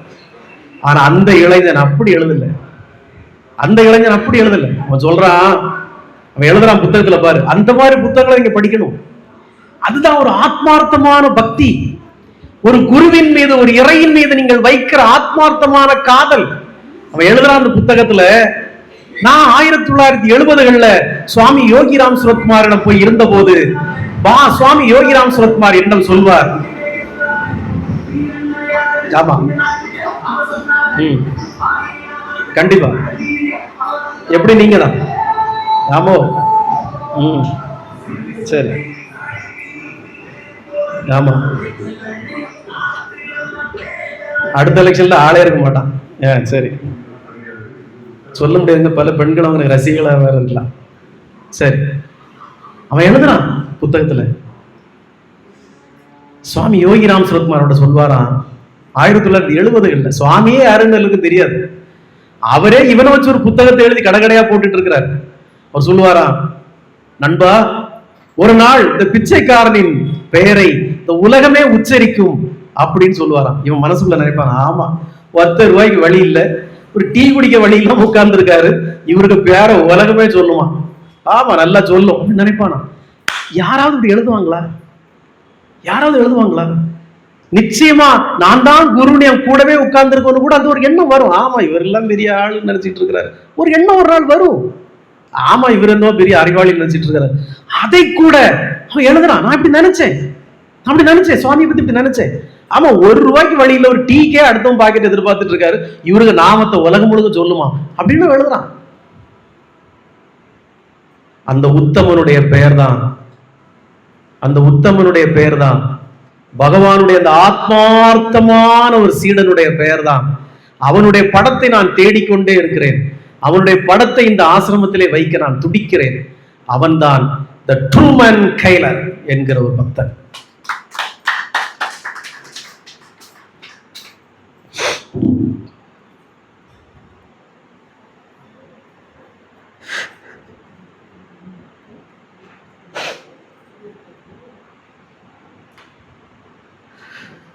அவன் சுவாமியின் மீது எவ்வளவு காதல், எவ்வளவு அன்பு. இத்தனை ஆண்டுகள் கழித்து இந்த தள்ளாத வயதில் சுமார் 75 வயதிற்கு மேல் ஆன பிறகு த ட்ரூமன் கைலர் இப்போது எழுதிய புத்தகத்தில் அவன் சொல்கிறான், நான் சொல்லுகிறேன், இப்போது பகவான் யோகி ராம் சுரத்குமார் தான் என்னுடைய குரு. அவர்தான் இப்போதும் என்னை வழி நடத்தி கொண்டே இருக்கிறார். நான் தேடுகின்ற ஒவ்வொரு கணமும் அவர் என்னுள்ளே இருக்கிறார். இந்த வீட்டில் இருக்கிறார், என்னுடைய மருத்துவமனையில் இருக்கிறார். பகவான் யோகிராம் சுரத்குமார் அன்று எதற்காக நான் குரு இல்லை என்று சொன்னார் என்று எனக்கு தெரியாது. ஆனால் நான் உணர்ந்து கொண்டேன், பகவான் யோகி ராம் சுரத்குமார் தான் என்னுடைய குரு. ட்ரூமன் கைலர் எப்படிப்பட்ட ஒரு பக்தர்! தன்னுடைய மனதில் அன்று தன்னுடைய குருநாதரை பற்றி எண்ணியவற்றை அப்படியே எழுதுகிறார். நான் நினைச்சேங்க, இவரெல்லாம் ஒரு மனுஷன், எப்படி ஒரு பக்தனார் எழுத முடியும்? இன்னைக்கு அம்புட்டு பயில மைக்கில் போய் சொல்றானு, யோகிராம் சுரத்குமார், யோகிராம் சுரத்குமார் கிடுந்த காக்கி கூ பூ துப்பு பை நாய்ங்களா, என்ன பொய்! வாயில வரதெல்லாம் பச்சை பொய். ஆனால் அவன் தாங்க சீடை, அவன் ஒருதாங்க பகவானுடைய பக்தன். ட்ரூமன் கைலர் மட்டும்தான் பகவானுடைய பக்தன். அவன் இத்தோண்டு தாங்க எழுதினான், பகவானை பற்றி அப்படி எழுதினான். ட்ரூமன் கைலரோட புத்தகத்தை நீங்க படிச்சீங்கன்னா, பகவான் யார், அவர் எப்படிப்பட்டவர், அவர் நமக்காக எதற்காக வந்தார், அவர் எவ்வளவு பெரிய ஏக பரம்பொருள் என்பதை நீங்கள் உணர்ந்து கொள்வீர்கள். இந்த அறவேக்காட்டு அறக்கிழடுகள்லாம் கிடந்து படுத்துற பாடு. ஒரு கிழவன் எழுதுறான், ஒரு கிழவன் பேட்டி எடுக்கிறாங்க போய். அவன் சொல்றான், விசிறியே கும்பிடுறீங்க, விசிறியை யாரு கும்பிட சொன்னாங்க? என்னங்க சொல்றீங்க? விசிறி சாமி வச்சிருந்தாரு, அது அவர் கொசுக்கடியில் கிடந்தாரு, ரோட்ல போன ஒருத்தன் விசிறியை கொடுத்துட்டு போனா, அப்ப இன்னொரு விசிறி அது இன்னொருத்தன் கொடுத்துட்டு போனா, அது ஏன் கும்பிடுறீங்க? அப்ப சிரட்டை, அது குளத்துல தண்ணி குடிக்க ஒண்ணுமே இல்லை, சிரட்டை தண்ணி குடிச்சாரு, அது ஏன் கும்பிடுறீங்க? கிழவன் சொல்றான், டேய் டேய் பாடு, முருகர் வேல் வச்சிருந்தாருன்னு எங்களுக்கு தெரியுமாடா? இல்ல பார்வதி அவருக்கு வேல் கொடுத்தாருன்னு எங்களுக்கு தெரியுமா? நாங்க பார்த்தோமா பக்கத்துல இருந்து? முருகனை கும்பிடுறதோட வேலை தாண்டா கும்பிடுறாங்க. ஏசுநாதரை சிலுவையில தான் அடிச்சு கொண்டாங்கன்னு எத்தனை வருடம் பக்கத்துல இருந்து பார்த்தான்? சிலுவை தாண்டா கும்பிட்டு இருக்கிறாங்க. பரமசிவன் கையில திரிசூலம் வச்சிருந்தாரு, யாருடா தெரியும்? எவனை பக்கத்துல இருந்து பார்த்துட்டு வந்தியா? திரிசூலத்தை தாண்டா கும்பிடுறான். நாங்க விசிறியை கும்பிட்டு போறோம், உனக்கு என்னடா வந்தது நாய? உனக்கு என்ன வந்தது? அவரு ஒரு பாதத்தை யாருக்குமே கொடுக்கலையே. யாரும் கொடுத்தாரு பாதத்தை? டேய் பாடு, நீ அங்கங்கே ஊர்ல கிடந்து உறங்கிக்கிட்டு நல்ல குடியும் குடித்தனமா கண்டவங்களை சுத்திக்கிட்டு, நீ என்னைக்காவது ஒரு நாள் திருவண்ணாமலைக்கு போய் ஒரு 4 நாள் 5 நாள் ஒரு வாரம் இருப்ப. அப்ப நீ இருந்தது மட்டும்தான் உண்மை, நீ இருந்தப்ப நடந்தது மட்டும்தான் உண்மை. பகவான் யார் யாருக்கு திருவடியை கொடுத்தாரு, யார் யாருக்கு திருப்பாதத்தை கொடுத்தாரு எங்களுக்கு தெரியும்டா. அவருடைய திருப்பாதத்தை வரைஞ்சி அளவெடுத்தவருடைய பதிவு தாண்டா என்ன வச்சிருக்கோம் நாங்க. ஆடா பாவி, நீ எல்லாம் ஏண்டான்னு சாகாம உயிரோட இருக்கிற பக்தர்கள் நாங்க எதையோ கும்பிட்டு போறோம். எங்களுடைய பக்தி that is none of your business. நீ பொத்தினோ வேலையை பாரு. நீ எழுதுறது மட்டும்தான் சரித்திரமா? அப்போ நீ எழுதுறது மட்டும்தான் உண்மையா? அப்போ கூடவே இருந்தவங்க எல்லாம் எழுதுறது அப்ப அதெல்லாம் பொய்யா? நீ என்னைக்காவது ஒரு நாள் திருவண்ணாமலைக்கு போவ, நீ என்னைக்கும் ஒரு வாரம் சாமி கூட இருப்ப, அன்னைக்கு எழுதுறதா நடந்ததா உண்மையா? பகவான் யோகி ராம் சுரத்குமார் பொன்னையாயப்பனுக்கு பாதம் கொடுத்துடல? பகவான் யோகி ராம் சுரத்குமார் இங்க கன்னியாகுமரி பக்கத்துல பாதம் கொடுத்து விடல? அதை யானைக்கு மேல வச்சு கொண்டு வரல? அது யானைக்கு மேல வச்சு கொண்டு வந்தப்ப பகவான் திருவண்ணாமலையில இல்ல? யார்கிட்ட கதை விடுற? இதை போல் நீயும் அடுத்த தலைமுறைக்கு பகவானை பத்தி பேச மாட்ட, அடுத்த தலைமுறைக்கு பகவான் பத்தி பக்தியை சொல்ல மாட்ட, அடுத்த தலைமுறைக்கு நீயும் கொண்டு போக மாட்ட, கொண்டு போற எங்களை விட மாட்ட. அந்த சரக்கு நிலையில வரவாள் என்ன பெரிய காவியும் கட்டிட்டு உட்கார்ந்து பேசுறாரு. அவர் என்ன கடவுளுங்கிறாரு. அப்ப நீ என்னன்னு சொல்ற? கடங்காரன் சொல்றியா? நீ கடங்காரன் சொல்றியா? சரிப்பா, நான் காவி கட்டினது உனக்கு பிடிக்கல. சரி, ஏன் காவி கட்டினது உனக்கு பிடிக்கல? நாங்க எல்லாம் அங்க காஞ்சங்காடு வம்சம். ஓ ஓ ரைட் ரைட். பகவான் யோகி ராம் சுரத்குமார் காஞ்சங்காடு வம்சம்னு உன்கிட்ட யார் சொன்னா? காஞ்சங்காடு வம்சத்துல இருந்து அவர் என்னத்தை ரெண்டே விஷயத்தான் எடுத்துக்கிட்டாரு சுவாமி யோகி ராம் சுரத்குமார். ஒண்ணு வெள்ளையாடை எடுத்துக்கிட்டார், ஒண்ணு ஓம் ஸ்ரீராம் ஜெயராம் ஜெய ஜெயராம் நாமத்தை மட்டும் எடுத்துக்கிட்டார். வேற காஞ்சங்காட்டுல இருக்கிற ஏதாவது ஃபார்மாலிட்டியை சுவாமி கடைபிடித்தாரா? காஞ்சங்காட்டுல விக்கிரக வழிபாடே கிடையாது, சிலை வழிபாடு கிடையாது. காஞ்சங்காட்டுல எந்த வழிபாடு இல்லாத வழிபாடுகள் எல்லாம் சாமிங்க செய்துட்டு இருந்தார். கோயில் கிடையாது காஞ்சங்காட்டுல. காஞ்சங்காடு ஒரு பெந்தகோஸ்து ஆசிரமம் மாதிரி. எந்த வழிபாட்டங்க நீ பார்த்த? சரி, காவி உனக்கு பிடிக்கல. சரி, காஞ்சங்காட்டுல இப்ப இருக்கிற சாமிகள்லாம் எந்த கலர் கட்டியிருக்காங்க? பப்பா ராம்தாஸுக்கு அடுத்து வந்த சாமிகளே காவி கலர் தானப்பா கட்டியிருக்காங்க. சமீபத்துல வீட்டுக்கு ஒரு சாமி வந்தாரு, இப்போ போன 10 நாளைக்கு முன்னாடி. அவர் எந்த கலர் கட்டிட்டு வந்தாரு? நீ காலெல்லாம் விழுந்து கும்பிடுற, 80 வயசுக்காரன் காலெல்லாம் விழுந்து கும்பிடுற, காவி கட்டிருக்க வெளியே போன்னு சொல்ல வேண்டியதானே, சொல்ல வேண்டியதானே. நான் அவரை கடவுள்னு சொல்றேன், அப்ப நீ என்னன்னு சொல்ல ஆசைப்படுற? அப்ப நீங்க இவங்களெல்லாம் புரிஞ்சுக்கணும். இந்த மாதிரி ஆட்கள் எல்லாம் இந்த பதிவுகளை தான் விடாம ஒரு அம்மா ஷேர் பண்ணிக்கிட்டே இருக்கு. நீ யாருன்னு நினைக்கிற? முதல்ல சரிப்பா, நான் அவரை கடவுள்னு சொல்றேன், நீ என்னன்னு சொல்ல, கடங்காரன்னு சொல்றியா? நல்லா புரிஞ்சு. இவங்களுடைய சிந்தனை என்ன தெரியுமா? யாரும் எங்களை தவிர வேற யாரும் யோகி ராம் சரத்குமாருக்கு கும்பிடக்கூடாது, வேற யாரும் உரிமை கொண்டாடக்கூடாது. சாமி கோயில் கட்ட சொன்னாரா? யார் கோயில் கட்ட சொன்னாரு? எது கோயில் கட்டுறீங்க? எதுக்கு நீங்க அவருக்கு வழிபாடுகள்லாம் பண்றீங்க? வாங்க, நான் ஒரு கோயில் கட்டி வச்சிருக்கேன், பாப்போம் வாங்க. நான் ஒரு வழிபாடும் பண்றது இல்லை. உடனே சூடகத்து கொளுத்தி அவரு அங்க ஆட்டுவார். நீ கோயில் கட்டக்கூடாதுங்கிற, நீயே கோயில் கட்டி வச்சிருக்க. நீ ஒரு ஆராதனை பண்ணக்கூடாதுங்கிற, நீயே தீபாராதனை காட்டுற. என்னதான்டா உனக்கு பிரச்சனை? வயசாக வயசாக மூளையில் எதுவும் பிரச்சனையா உனக்கு? உனக்கு எதுவும் பிரச்சனையா? நீ காவி கட்டக்கூடாதுன்னு அவன் சிஷ்யம் ஒருத்தன் இங்க வந்தே பேசிட்டு போனா, அவன் இப்ப காவி கட்டிட்டு அங்க படுத்து கிடக்கான், மாலையும் போட்டுக்கிட்டு கன்னியாகுமரி பக்கத்துல. என்னதான்டா நடக்குது? நீ உன்கிட்ட இருக்கிற ஒரு பக்தனை, ஒரு சிஷியனை உன்னால மாத்த முடியல. அப்புறம் என்னதான் உங்களுக்கு பிரச்சனை? நீங்க 2 புத்தகத்தை எழுதிட்டா நீங்க எல்லாம் பெரிய ஆளா? யோகி ராம் சரத்குமார் என்பவரை நீங்கள் அறிந்து கொள்ள வேண்டும் என்றால் ட்ரூமன் கெய்லர் போன்ற ஆட்களை நீங்கள் தொடருங்கள். ட்ரூமன் கெய்லர் போன்ற பக்தர்களை நீங்கள் ஃபாலோ செய்யுங்கள். எல்லாத்தையும் அவங்க தான் சொல்லியிருக்காங்க. சாமி யாரு, சுவாமி எப்படிப்பட்ட மகத்துவம் நிறைந்தவர்கள் இல்லையா? சாது ரங்கராஜனை பார்த்து படிங்க, அவர் சொல்லுவார். சாது ரங்கராஜனே கேவலமாளி இருக்காரு. சாமி ஒரு தீட்சை கொடுக்கல, ஒண்ணு கொடுக்கல, அவர் பொய் ஏமாத்துறாரு. இவர் ஒரு ஆள் தாங்க உண்மையை சொல்றாரு. உலகத்துல வேற எல்லாரும் பொய் சொல்றாங்க. இவர் ஒரு ஆள் தான் உண்மையே சொல்லிட்டு இருக்காரு அங்க உட்கார்ந்து. வேற எல்லாரும் பொய் சொல்றாங்க. யோகி ராம் சரத்குமார், யோகி ராம் சரத்குமார், யோகி ராம் சரத்குமார். ஜெய குருராய. ஓம் அண்ணாமலை வாசாய வித்மகே வைகுண்ட ரூபாய தீமகி தன்னோ யோகி ராம் சரத்குமார் பிரச்சோதயா.